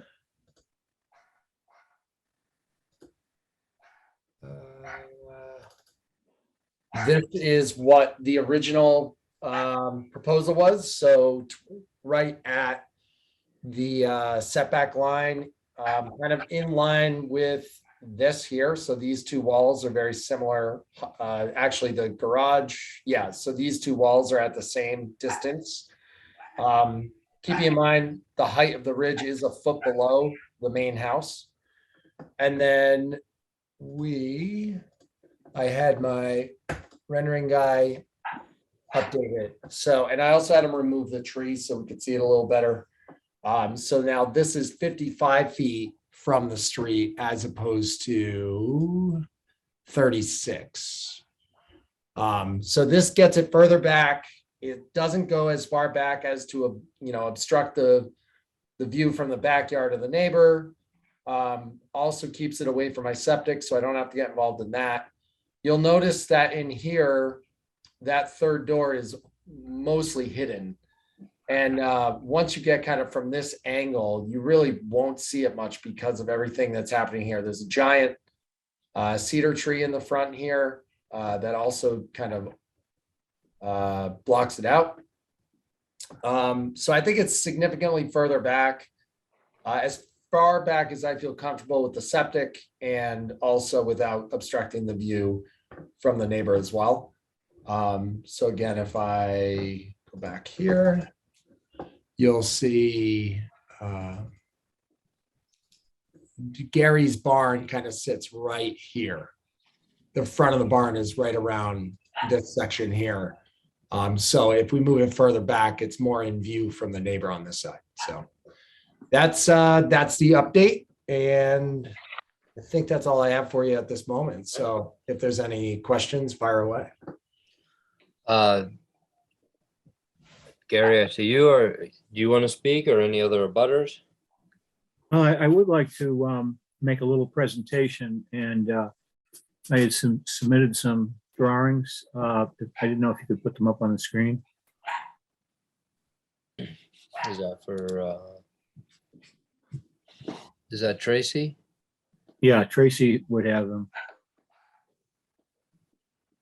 Thank you, Tracy. So what I'd like to do is just give a presentation relative to the context of the Liberty Plain Historic District, within which 1035 Main Street is located. The Liberty, in 1987 and 1988, a group of neighbors established a study committee to prepare this historic district for presentation as a warrant article to the 1988 town meeting.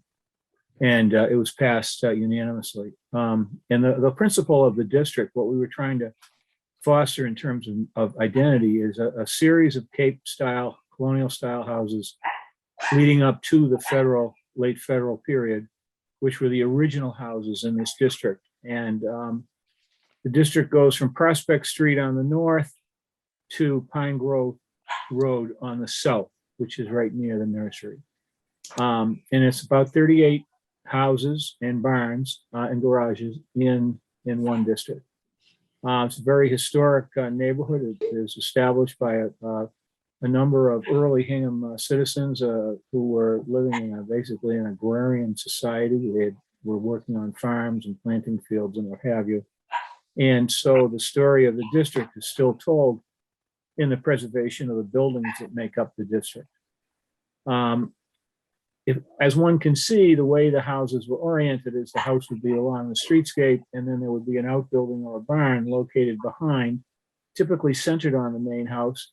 But if that was not possible, slightly offset to accommodate the driveway, but it was still in the back of the lot. So you had the main house in front, and you had the barn in the middle of the lot or in the back of the lot. And there was about 100 feet distance between the house and the barn. If you could go to the next slide, please. So what I've shown on this slide, I don't know if you could raise it up a little bit on the screen. Yeah, great. So what I'm showing here are the existing conditions of the context of the houses along this stretch of Liberty Plain Historic District. And what you see is on the bottom of the slide, you see 1035 and 1029. Mary and I live in 1029. The Antoniks live in 1035. The house at 1030 is Mary Ann Donaldson lives there. And so there's a number of folks on the call. And so I just wanted to show you the context. Again, it's a house at the front, typically centered on the lot, sometimes a little off center. And the barns are typically in the back. And oftentimes houses will have a well. My house has an active well right behind the house, which I use for irrigation. Okay, could you go to the next slide? So what I wanted to show, and in one of the books that was very influential in our development of this district, was Big House, Little House, Back House, and Barn, which is an incredibly good book that explains the settlement patterns and explains the locations of farm houses and outbuildings on lots in New England. It's an incredibly good educational book. And you'll see from, just as some examples of this, and I just took one page out of many page, 200-page book, but it just shows basically you have the main house facing the street. You might have a back house which faces south, a little outbuilding, and then you have a barn, which is typically in the back of the lot. Could you go to the next slide, please? So I just wanted to illustrate some examples. 1045 Main Street is immediately to the south of 1035. 1035 is the upper middle. On the lower left, there's 1019 Main Street, which is at the corner of Gardner Street. 1030 Main Street, the next slide. I'm is- sorry to interrupt, Gary. Yeah. Is it possible to enlarge that somewhat? I think it might be easier to see. Yeah, I guess maybe. Thank that- you very that much, would- Tracy. That would be good. And so what I wanted to show here was the orientation of the buildings and the barns relative to the street to get a sense of the cadence where you have on the streetscape, you have open space, the house, open space, the lot line, open space, the next house, open space, and the cadence basically marches down Main Street. What I wanted to show is that in and I didn't really have any of the renderings, but on the upper right, I was trying to picture if there was a second building on close to the Main Street streetscape, that building would be very close to my lot line. And and since that my lot line faces south, that building would take a lot of the sun and it would shade my garden area. But I'd wanted to show a little bit on the massing, what it would look like from my driveway where that photo was taken. Right now it's wide open and it's just open space. Could you go to the next slide, please? And maybe could raise it up a little bit. So this was the first scheme that was presented back in January 20th. And I wanted to show this scheme because it shows the relationship of a proposed building at 1035 to my property line in my house. And so what you see is there's an introduction of a separate building along Main Street, which is really not within the cadence of the historic district. And I think it would be an intervention. I think there are other ways of addressing the need for a garage that could be done elsewhere on the site. And I'd like to show a couple of those just for everybody's consideration. Also on this site, the leaching field, which is that rectangle shown on the diagonal. I didn't realize that leaching field was there. The septic tank is under the driveway at 1035, but that leaching field is very close to my well. So that's a concern we have in terms of, our property. So could you go to the next slide, please?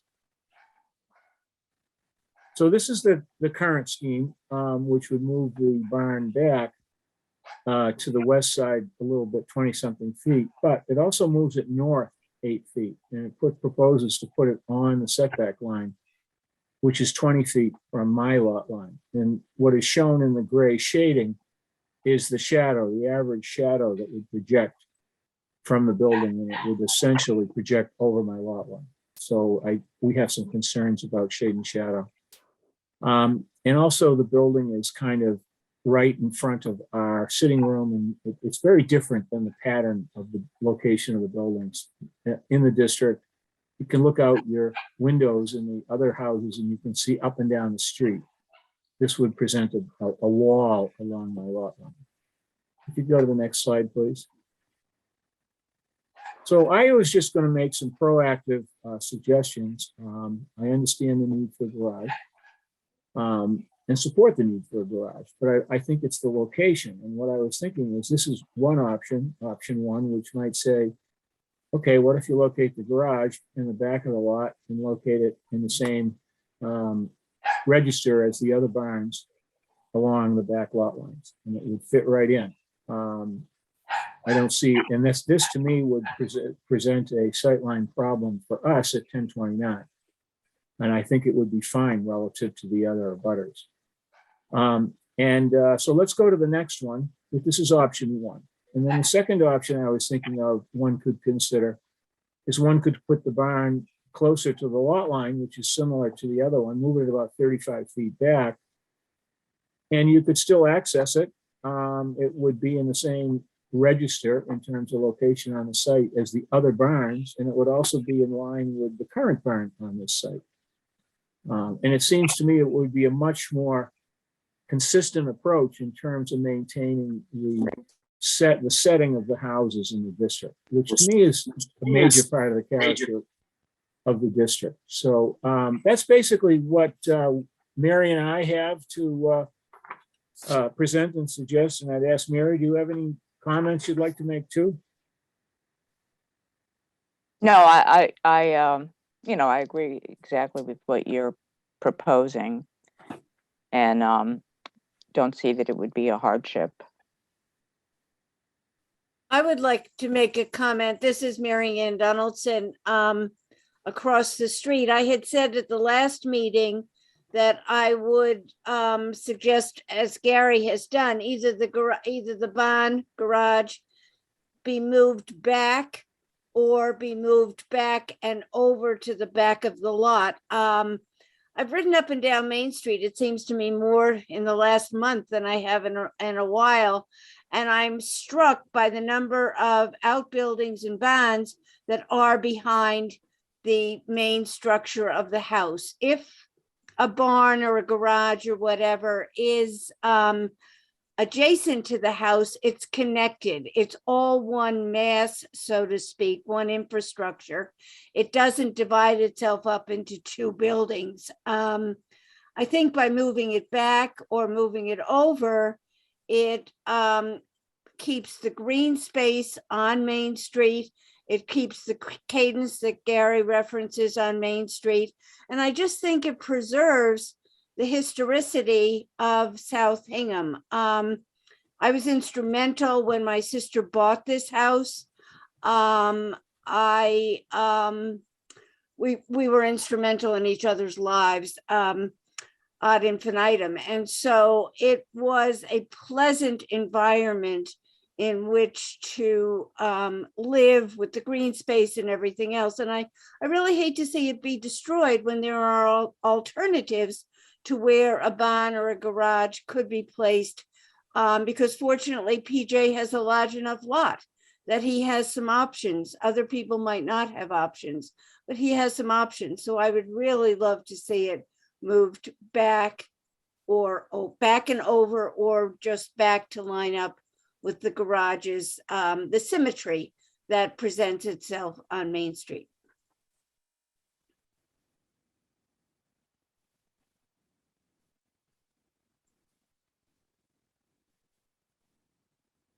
Any other neighbors or abutters? Yes. Hi, Diane DiNapoli, 16 Gardner Street. PJ, thank you for the rendering. I went over today to Gary's yard because, like you were talking about in the other application, it makes a lot of sense when you stand in the yard and look, having it a little farther back. I think closer to the side personally makes a little more sense. So sort of in the direction, PJ, you're going, but just back farther, maybe to be in a little more of a line with Gary's barn and the other properties that Gary showed. I think it's the right direction. I think maybe just a little bit farther back. I know I might see it more, but I frankly think it'll look better than in the center of your yard. I think that would take away so much of the view potentially of the pond, and we all enjoy a beautiful view back there. So that's just my thought. If maybe people would go to the site like you did the other project and look, I think it would make sense to move it back, but keep it on the side is my thought. Thank you.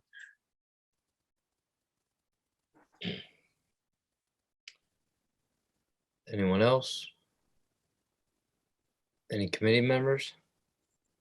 I'll jump in and say I was struck by how harmonious the proposals that Mr. Tondorf Dick shared with the commission. The views of the layout of that neighborhood and the arrangement of how other outbuildings relate to the main structure of the house, it really struck me as vastly preferable than the near the road locations. Good, PJ. So there's a couple things I'd like to react to. Number one, I really want to avoid ripping my septic up. It's a very costly endeavor I'm trying to avoid. That is not an H20 system. You cannot drive over it. And it's also not, it's It's smack in the middle of my backyard. I'm not in favor of option one that Gary proposed because it's way too close to the other barn. You couldn't even pull into it, number one. Number two, it's smack in the middle of my backyard, which, you know, as Felicia mentioned, there's a very nice view out the back that everybody enjoys and everybody seems to be very concerned about their view. So I think that we should be as well. I'd also like to say that when Gary is sitting in his house, looking out his window, he's staring at our house and our trash bins. By putting this where I want to, it doesn't change that view at all. It doesn't change the view of the street. It is the exact same view on the angle. So I strongly disagree what he says about that. You know, if we did move it in the back and I rip my entire backyard up and move the septic, you're now going to see asphalt from the street all the way back to this garage, right? So right now you look back, there's trees along the street. You're going to see the same view you see now from the road with the garage off to the side, tucked over. And you're going to see the same view back that you see now, except there'll be a garage off to the right. We're 55 feet from the street. And if we pull up Gary's rendering again, you'll notice that not too long ago, I'm not exactly sure the exact date. I'm trying to find it here. The house directly across the street from me to the right of Mary has a garage in the front yard. And that was approved not too long ago. I don't know the exact date. We're having a nice sample of our direct neighborhood here, but you know, it's a long street with a lot of houses and there's a lot of variability. I'm okay moving it back, but the cost of replacing my septic system does not excite me. I think I've done a good job of doing exactly what I've been asked, and that's move it back as far as I can. In my current condition, I think that from the street, you still see a very nice view of the backyard with grass and not a giant asphalt patch. And to be frankly honest, I have kids and I want them to enjoy a backyard, not put a garage smack in the middle of the backyard.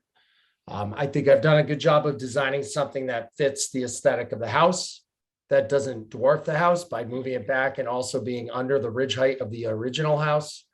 I've been mindful of materials, both with the wood roof, the wood siding, the Brosco wood windows.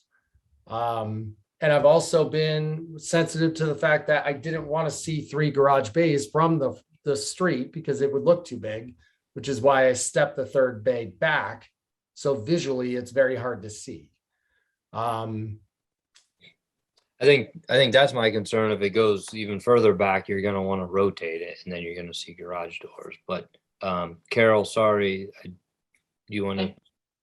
Yeah, Paul, I was going to ask you, the very long rectangle, is that like, is there a tank down there? Is that a septic system or is that a leaching field? The leaching. Yeah. So it's like a hole with a lot of stone in it? It's not big tanks? Yeah, but he said it's a system that can't be driven over. So if a leach field is a series of pipes that the liquids get dispersed out throughout. And if it's not designed with a certain type of piping, you cannot drive over it. No, I'm not thinking of driving over it, but what Gary was, the second of his examples, I think. If you're going to put up the last sheet, it might help us understand. I mean, I think Gary's concern, it has nothing to do with myself. That system was in place for many years and I bought the house with it the way it was. So right. So I'm just saying, if you use that option where it stays along your boundary line, but goes back much further, you just, well, you can't drive off with that. So you just drive around it, sort of. Right, you run a driveway to it and you avoid. And so I would have to put asphalt across my entire lawn in the back, which makes. It would have to be asphalt.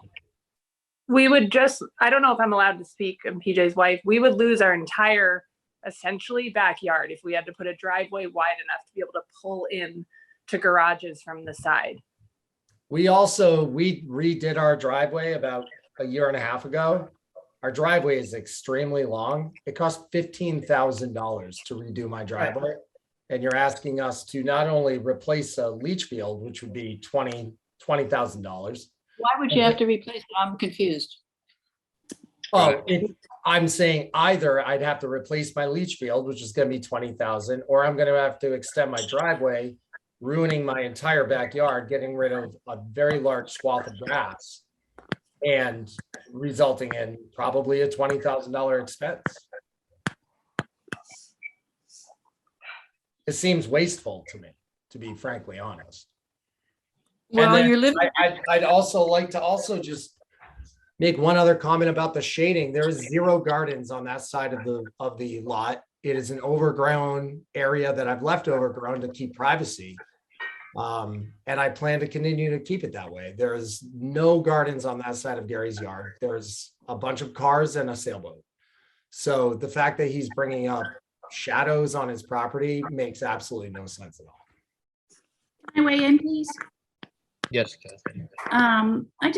I think just to the north, just to the south of the property we're discussing, there's a little cape. I was just on Google Maps looking at it, and it has a barn set back but attached. And I believe that's a more recent approval.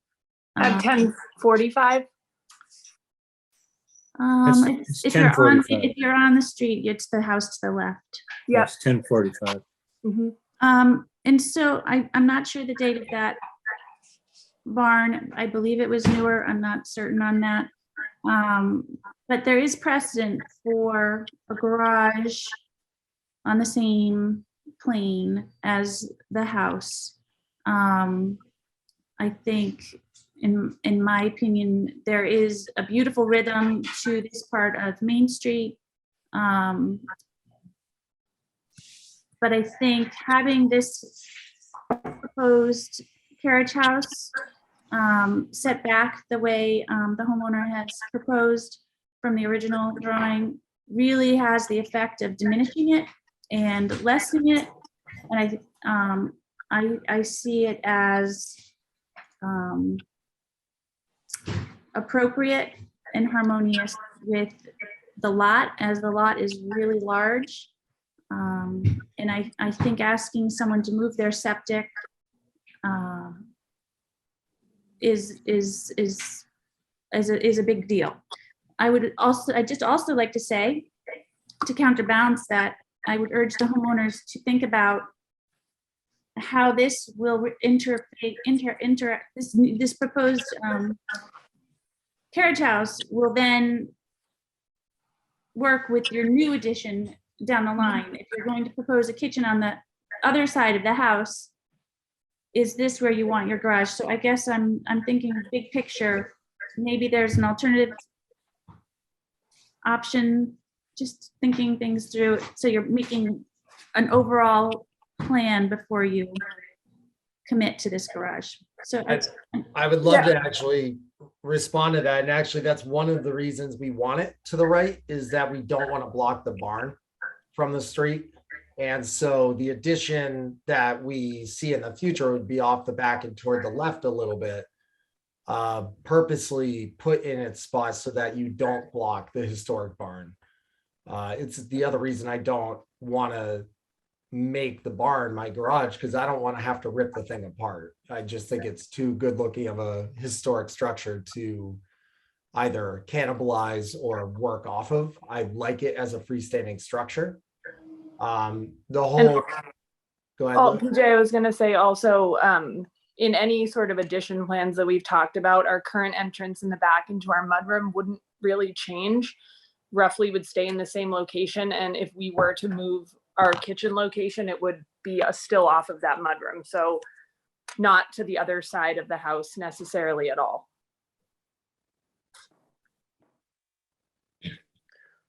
I have one question. Who said that the septic tank system would have to be moved?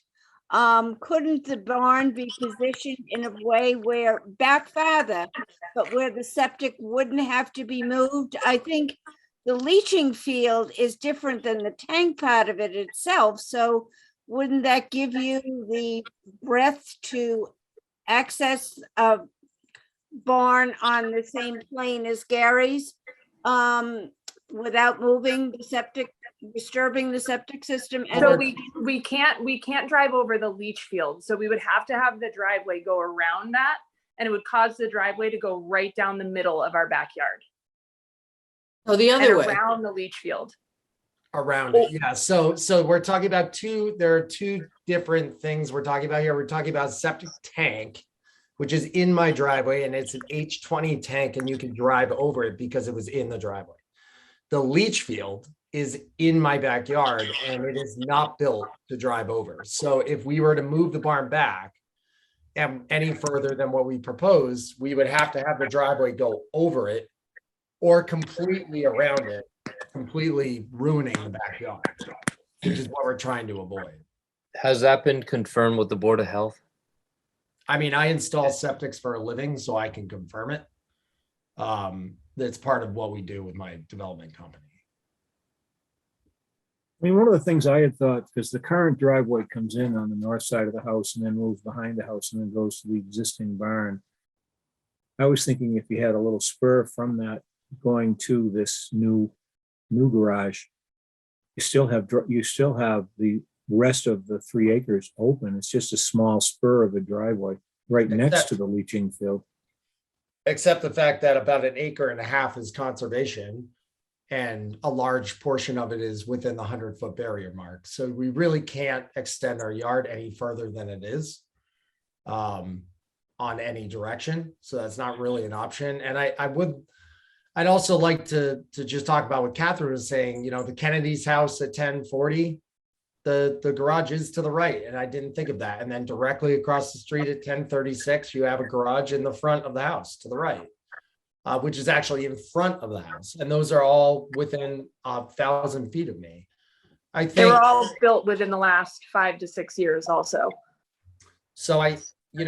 It's not like I'm looking to put it right up against the road. Originally, I was up front because I thought that was the best use of space. But when asked to move it back, I agreed. It was actually a better location for it. I think it makes it look smaller. I think it keeps Gary's view the way it is now, and also the street view the way it is now. I think it's a nice use of our backyard without completely trashing the backyard. And it also allows us to not interfere with the leach pit. Tracy, can you put up the new proposed site plan again, please?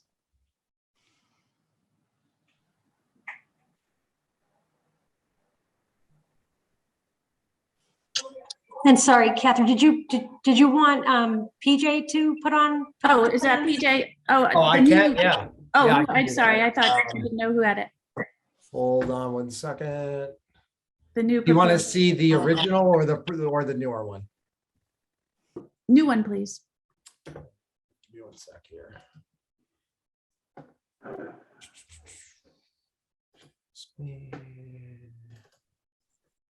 You see it? Does everyone see that? Yes. Yes. Yes.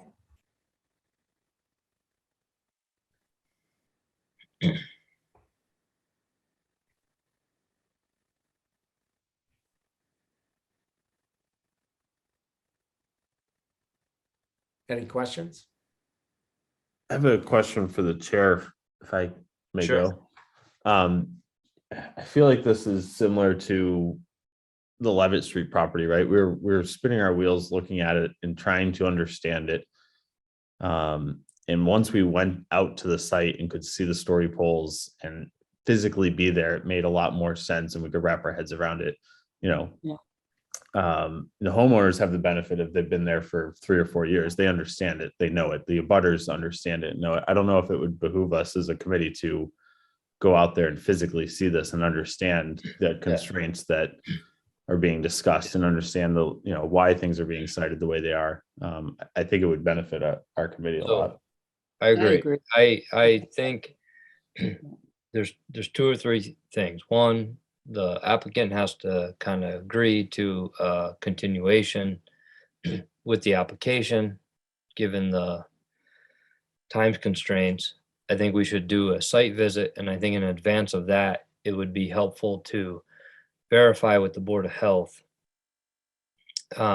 this septic system and that it is the system that you say it is, PJ. And, you know, I know that you're versed in this, but, you know, to get confirmation from the Board of Health that this is something that can't be driven over. So if you're amenable to extending this another 30 days or whatever it is, and we schedule the site visit in that time, we verify with the Board of Health within that time, and then we bring this up. And is that verification something you want me to do and provide, or is that something you guys do? It's something I think, Andrea, correct me if I'm wrong, but you would verify. You would That's go to fine. the Board of Health and verify. Yes, that's I'm happy correct. to do that. I just want to make sure I have the proper direction. I mean, I wish we had scheduled a walkthrough previous to this. It seems like a waste of 30 days to me, which is frustrating. But it doesn't sound like I have much of a choice at this point. So let's go ahead and do it. So PJ, I'm going to send you a form. If you agree to an extension. If not, then we're just going to have to vote to deny tonight, and you'll have to submit a new application. No, I just said I'm fine with a visit. Good, thank you. All right, I'll send you a form to sign, and you can get it back to me. Okay, and I'll work with you, Andrea, to set up the visit. That's great. Yes, thank you. All right, and what I will do is I will stake out the perimeter of the garage as well as the septic location of the leach pit. That's very helpful. Thank you. Andrea, would you also, is there a way to check to make sure we're okay with Gary's water source? If he's got a well, I don't know what the measurements are. Can I be honest? That's our purview. That has nothing to do with historic, and that has Not our nothing to do purview. with this application. Sorry, Carol. That's something Gary has to talk to the Board of Health about. Gary's welcome to move as well. Been there 240 years. I don't think it's going anywhere. All right, next item on the agenda. So we are continuing to next month, and we'll make a site visit. Sounds great. Okay, Andrea, I'll be in touch in the next couple days. All right, thank you, PJ. All right. Final agenda item. Apologize for the delay. 17 West Street. Jennifer Sussman. I see. And there's Al Kearney. Yeah. Hi, Al. Hi, Andrea. How are you? Good. You should wave. Good. Is your client here? I don't think, I'm not sure. Jennifer may be on. I can't tell. We're here, Al. Oh, good. Nice to see you. Hi. How are you? Hi. Good. So I'm Al Welcome. Kearney. I'm the architect for the project at 17 West Street. Just briefly met Jennifer and Jack, and we're here to discuss an addition on the rear of the property of this sort of a Cape style, sort of a farmhouse style house. And it's a challenging lot. There's only one direction to grow the house, that's towards the back, which isn't bad. It's just the only option we had.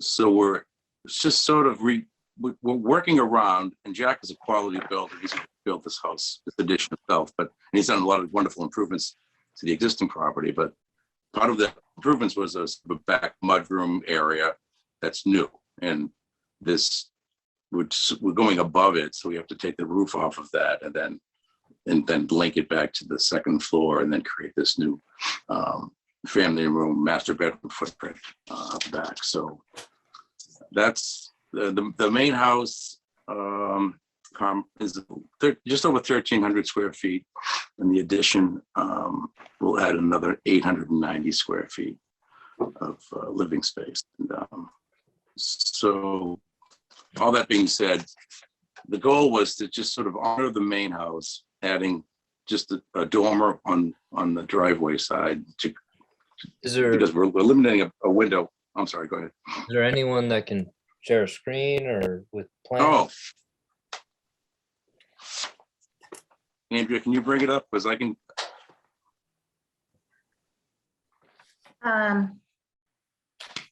Tracy, do you have it? Do you guys have the hard copies? We have hard copies, yeah. Okay. Yeah, we have hard copies, Yep, I can pull it up from the website. Let me just make sure I know. but which thank you, document we're Tracy, looking you're for. brilliant. You are welcome. Let's see. So we're looking at the plan first? Yes. We could just go through it however it needs to, but yeah, the plan would be great. Or the site plan, maybe, I don't know. Whichever. Okay, let me pull this up one moment.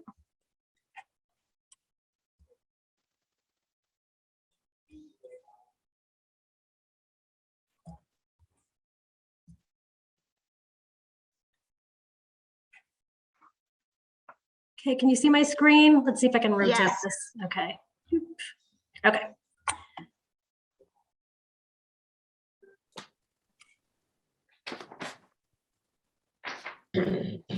You're up, Al.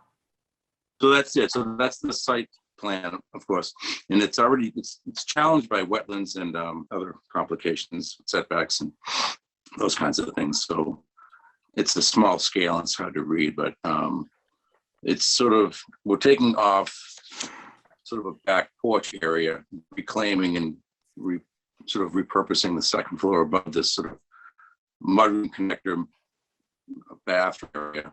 We're adding the family room footprint. So that shows in the site plan there. That's the general footprint of what we're doing, with no other alterations to the main house other than a new dormer on the driveway side, which is like sort of the south side, southeast.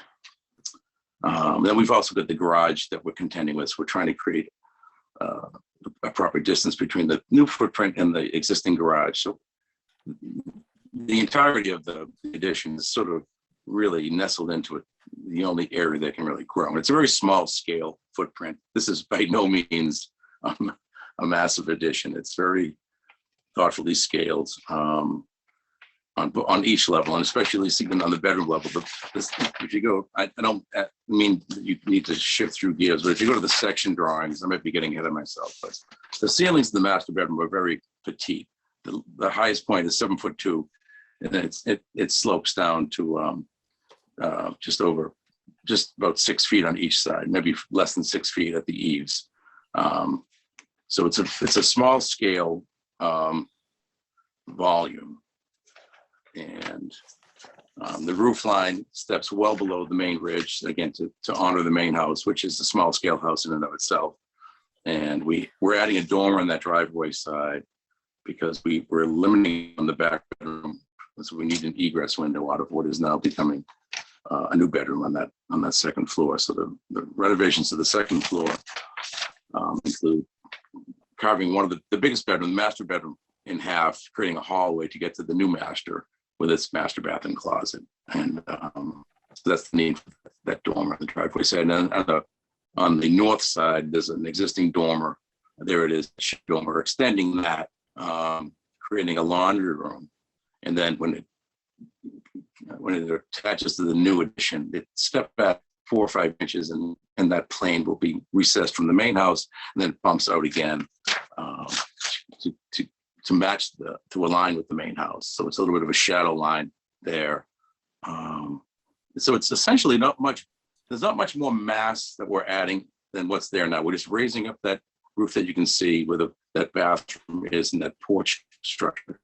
And we're just sort of raising it up, but not to the ridge height, and thoughtfully sort of honoring the main house. So is that picture a picture of construction underway? No, that's a whole bunch of additions. Yeah. And is it correct that we don't yet have elevation drawings? I see a plan, a site plan. No, we have elevation. Do we? They're all there. Yeah. So the 11 by 17, Justin. Yeah. Okay. Yep. I was looking So, for electronic. A201, On the first floor, A201, and I just have a quick question. On the first floor, yeah, those existing additions on the back, we can go back Tracy, to it's the that. plan date. It's the plan. Yep. Yeah, that one. But on the first floor, yeah, the addition where the powder room and the mudroom are, that's Yeah. set back from the original house about the same as it is all Jeez. those kind of weird additions today, right? I thought I heard you say 4 or 5 inches.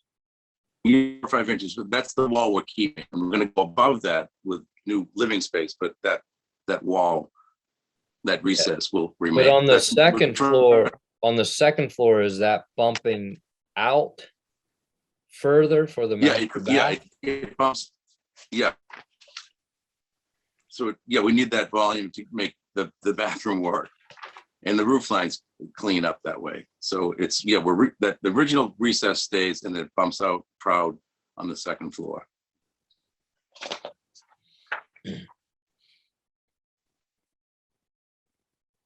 So Al, just for clarity, if we're looking at A201, Yeah, that little middle section where the side door, I guess, would be a secondary door, the middle secondary door. Above that, that window projects out farther than the door. Is that you want A201? A201? Is that what we're referring to? No, it's A202. On Oh, I see. There's You two know little what? I think windows. I didn't send you the, I'm gonna look in my, I think I understand. I So don't think you have everything. A202, the second on the. So, Yeah, those Those two two little windows. the two Sorry, windows I'm that gonna send have a you, triangle D, they're pushed in a little bit. Gotcha. Okay, But thank the you. but the plane There on the exists- second floor sticks out a little bit. Gotcha. So And how far is that, Al? How far does that project out over those It's windows? like 4 or 5 inches. Okay. Yep. Thank you. And again, it's to preserve that plane and create a little shadow line too. Gotcha. Okay, thank you.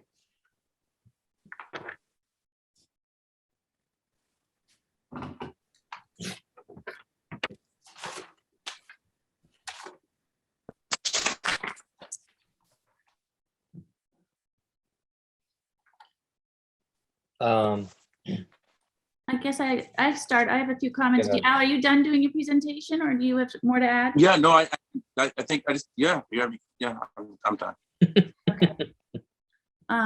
So a couple things. One thing that strikes me is the new dormer in the main original portion of the house. Yeah, on the driveway side, that one. On the driveway side. Yeah, I'm sorry, I'm on A201 and I'm on the driveway side of the house. So the asymmetry of it is something I'm concerned about. And then, Because there's not one at the front, is that what you mean? And the yeah, just that overall roof there's line? one odd dormer on the front of the original antique house. Miss And Tracy, if you stop sharing, I can pull them up on my computer.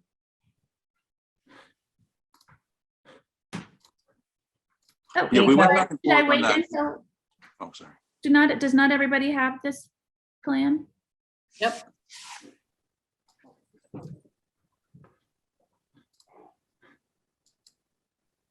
Yeah, there. Good job, Tracy. So yeah, the asymmetry of that, the dormer on the original house, I have some concerns about that. And then I'm also wondering about the dormer in the master. It looks like you have room to maybe set that back a little bit to get a little roof in there. The bedroom's quite big and maybe you could get a skosh of roof line to break that plane up a little bit. Bring that softer line across. Yeah, Okay. that's what I'm suggesting. And it would just soften and lessen that rear portion a bit. And then my last comment was that side door, the porch on the side door. I'm wondering if just extending that deck all the way across to meet the right cheek of the cape, the original body of the cape. Yeah, It looks a that's little a tricky cramped one, in too. there. That's the basement access. It doesn't really Gotcha.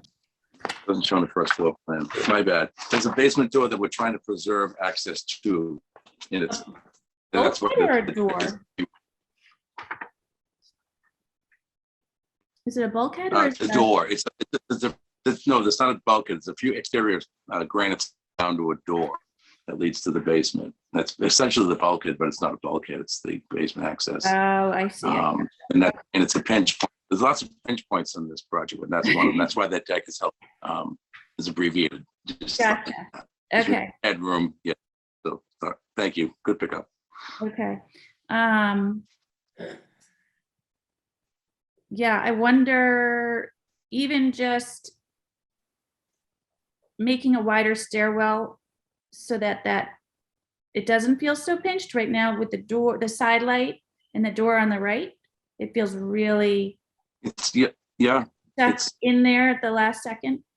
Yeah. So I didn't know if that even centering the stairwell on the door or switching the side light to the other side might give the illusion of a little bit more space. Okay. Just a thought. Love to hear what other people think.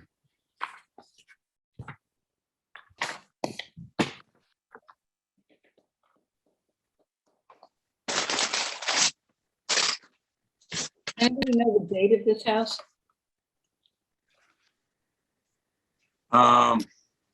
Jack or Jen, do you know the date? Is it 19? It's the 1920s. I I think it's 1948. 1948.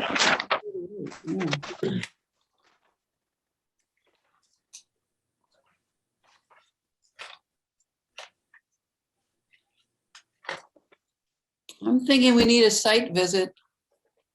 Just saying.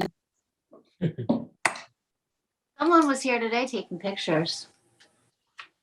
I did too, and I still need a site visit.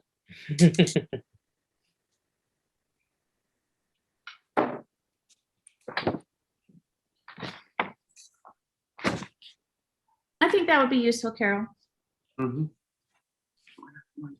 Yeah. They always help. Yeah, I think my biggest concern would be, I don't see a front elevation. Like I'm looking at the house on Google Street View, you know, it's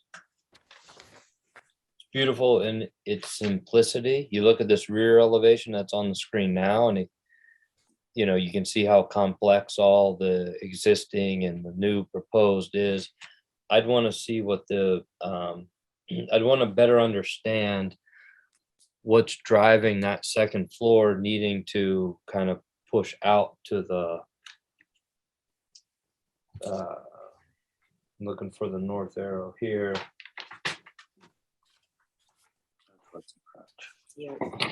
North You know, is to the back of the. Yeah, why it's kind of pushing out. I mean, everything else I'm kind of okay with. I understand Catherine's concerns with the dormer on the driveway side, but it's just that it's that master bath and the walk-in closet. Why does that have to push out? And I don't know if it's because of the way the structure is with the roof lines and things like that. That's what's making it want to push out that foot or so. Other than, I mean, that's really my only concern, is that second floor kind of poking out. Yeah, the only reason it's just every foot in this small house means something.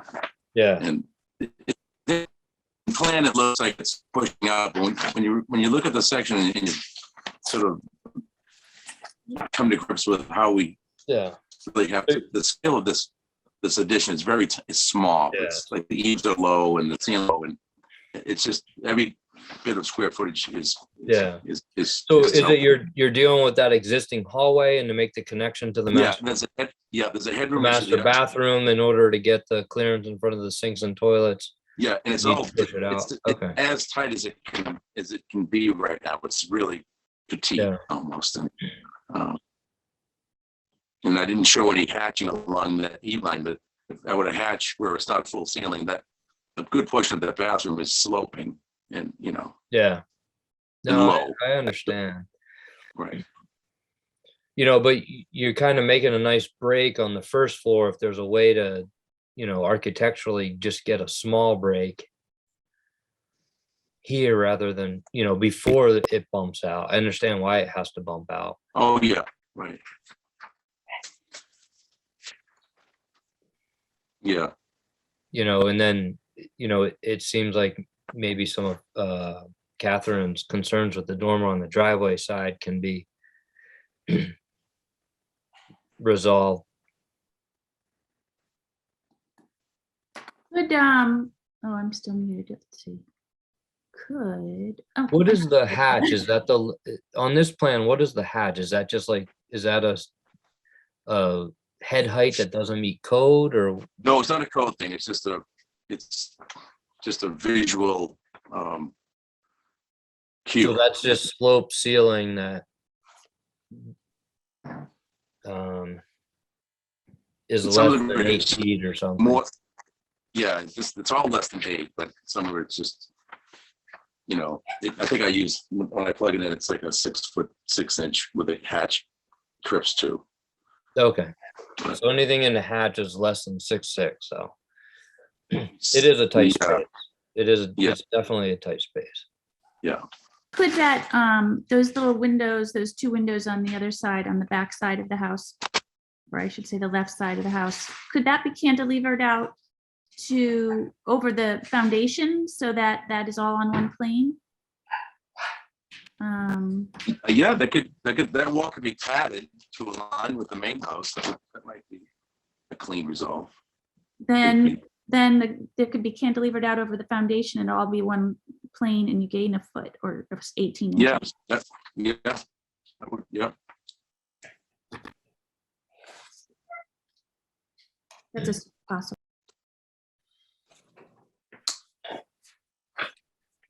Any other comments before we give Yeah, is there any Alan concern some from- direction before we do a site visit? Yeah, only other question I had was for the commission is if there's a concern about on the side elevation. This one here, having that be the fireplace bump out visible, because that protrudes out past this plane when you look at it. Here. I don't think I wouldn't have a concern with that because I think 4 to 5 inches is kind of as minimal as you can get differentiating an addition with the existing house. But I think once you've made that break with the bath and mudroom and deck and entryway, then I'm not as concerned with that fireplace bump.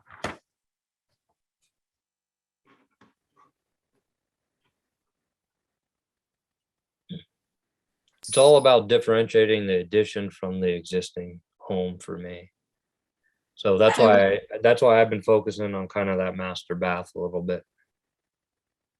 I think when you get down there and see the house in with the neighbors, a lot of this makes a lot of sense. It They does, all have odd additions and bump-outs and they're each different and they all look like they started as a little cape and then everything was added. And I think it sort of fits right in with what's going on there. But Even this house has a lot of additions that we're trying to clean up here, so. yeah. Is it necessary? Do we have to go there? Is it, and just in the essence of time? And It'll help. I know Jack's anxious to get going and whatever. It will help you because I think people will understand it better. It's a good thing. Yeah. No, I'm It takes a month, but Time may make lumber prices come down, Alan. yeah, they never come down. Who's getting who? Hi there. My question, I'm just curious what the concern is for the single dormer along the front. What could we do to? On the driveway side? Yeah, because it's certainly important to get that extra room. No, it's hard to tell about that front dormer because we don't have the West Street elevation. I think that would be really useful to I think we do. see before we approve it. I'm wondering if maybe that dormer could start a little lower from the ridge, just to make it a little bit more diminutive. But I think it's the asymmetry for me that feels a little, I mean, you do see it in historic homes, but that's more the concern. I think it is on a drawing. If you're talking about the driveway side dormer, it's on A201. Yeah, no, I see it on the driveway, but we don't see it from the front. We don't see how these roof lines are affected. Yeah, there's no front elevation. There's no front elevation. Okay. And you're right about connecting on the other dormer, connecting that roof line. That's something that I wanted to do. And then as far as that, the door, I probably wouldn't even put in a skylight. It might just be a single door on the deck. I think that would help with the symmetry of it and just feels a little squashed in there. Yeah. And 'Cause opening up again- that rail on the deck as well will give you more breathing room when you're going up and also when you're up there. as You you're will see meeting on and- the you will see on the site visit that there is a door exiting the basement. And there's a lot of hardscape there, and I was just trying to preserve it as much as I could. Yeah. That side light and that deck are really not visible though. Yeah.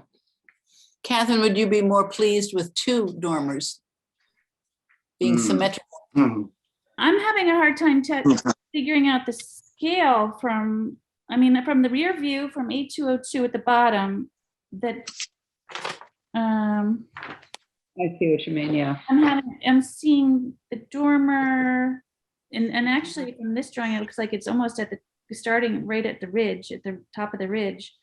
A lot of roof. So it's just, yeah, I mean, I guess I don't have a problem it just feels a little clunky. And I'm wondering if it could be made more small visually, if there's any strategies we can use to make it smaller.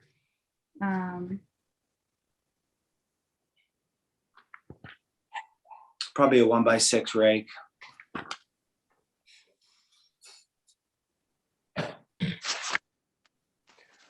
So I think we'll schedule a site visit, but kind of I'm hearing is a front elevation would be useful so that we can see that driveway side dormer on the front elevation and its impact. Personally, I don't have too much concern about it because there's an existing dormer on the opposite side. But I think it would be helpful. If there's a way to potentially separate the existing, kind of differentiate the existing structure from the at the second floor at that master bath, whether, even if it's, you're only doing 4 or 5 inches at the first floor, if there's a way to tighten up that shower a little bit or something to create some separation on the second floor, that may be helpful. There's been a few comments on that entry, that new proposed entry into the mudroom. I'm not so sure it is visible from the public way. That would be something that we would verify in the site visit. But as you know, we can't give direction at the site visit. But I think we're pretty close. Okay, good. Yeah, I'll come up with something on that step back. I'm thinking of something or a solution here, or a different way of interpreting this. So I'll have that for next hearing. Okay. Or something. I'll have some idea.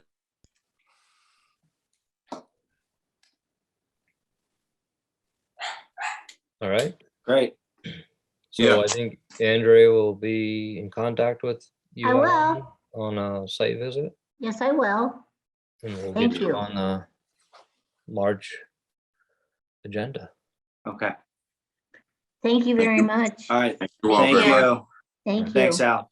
Thanks, Yeah. Al. Good night. Good night. Good night. All right. Meeting minutes. Are there any comments on the meeting minutes?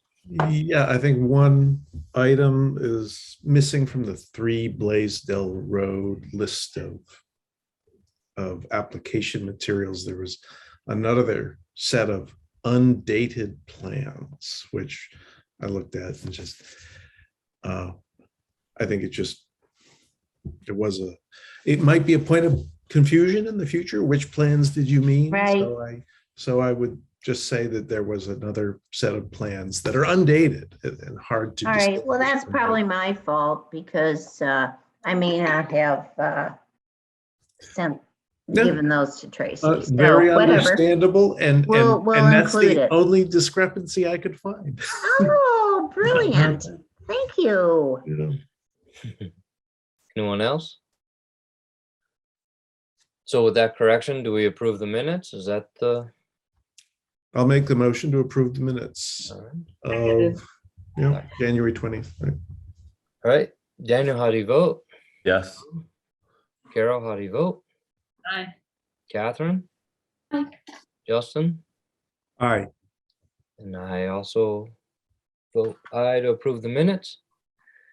And then a motion to adjourn unless there's And any other actually, business. Mr. Chairman, would you consider accepting a motion to note in tonight's minutes the passing of Monique Lehner on January right. 4, my gosh. 2022. It's about 6 weeks ago. And I imagine that most everyone is familiar with Monique's work. And Monique had given us most of our Form Bs. Enormous. I mean, I think just to Thank you, express our Justin. appreciation of that vast body of work. I mean, it's really a treasure, one among many treasures Monique left to town. Yeah. Thank you, Justin.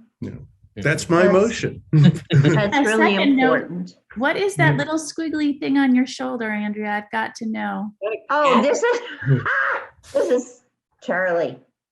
Oh, Oh, he was getting jealous. he's the Maltese. He's my mother's dog. She made me promise to take him because my sister, when she passed, because my sister is a cat person. So she said, so we've had Charlie for a couple of years now, and he's six pounds, and we have also a Labrador Retriever, Harry Winston, who's 70 some odd pounds, and so it's kind of interesting. Well, it's cute. It makes a very good neck wrap, I think. Yeah, And he it- does. and it He does. is He's absolutely kind needy. of interesting. A neck warmer of some kind. Yeah, right. He's quite needy. But anyway, I want to thank you all. I thought, I just couldn't be prouder of all of you.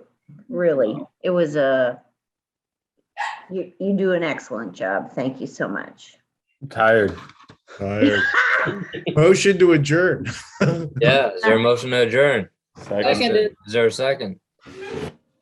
Dan, how do you? Yes. Carol, Go away. Catherine. We're just going through the motions here. When Justin? I say aye, I'm going to click leave. All right, and I Aye. motion to adjourn. Good night, Thank you. everyone. Good night, everybody. Thank you. Good night.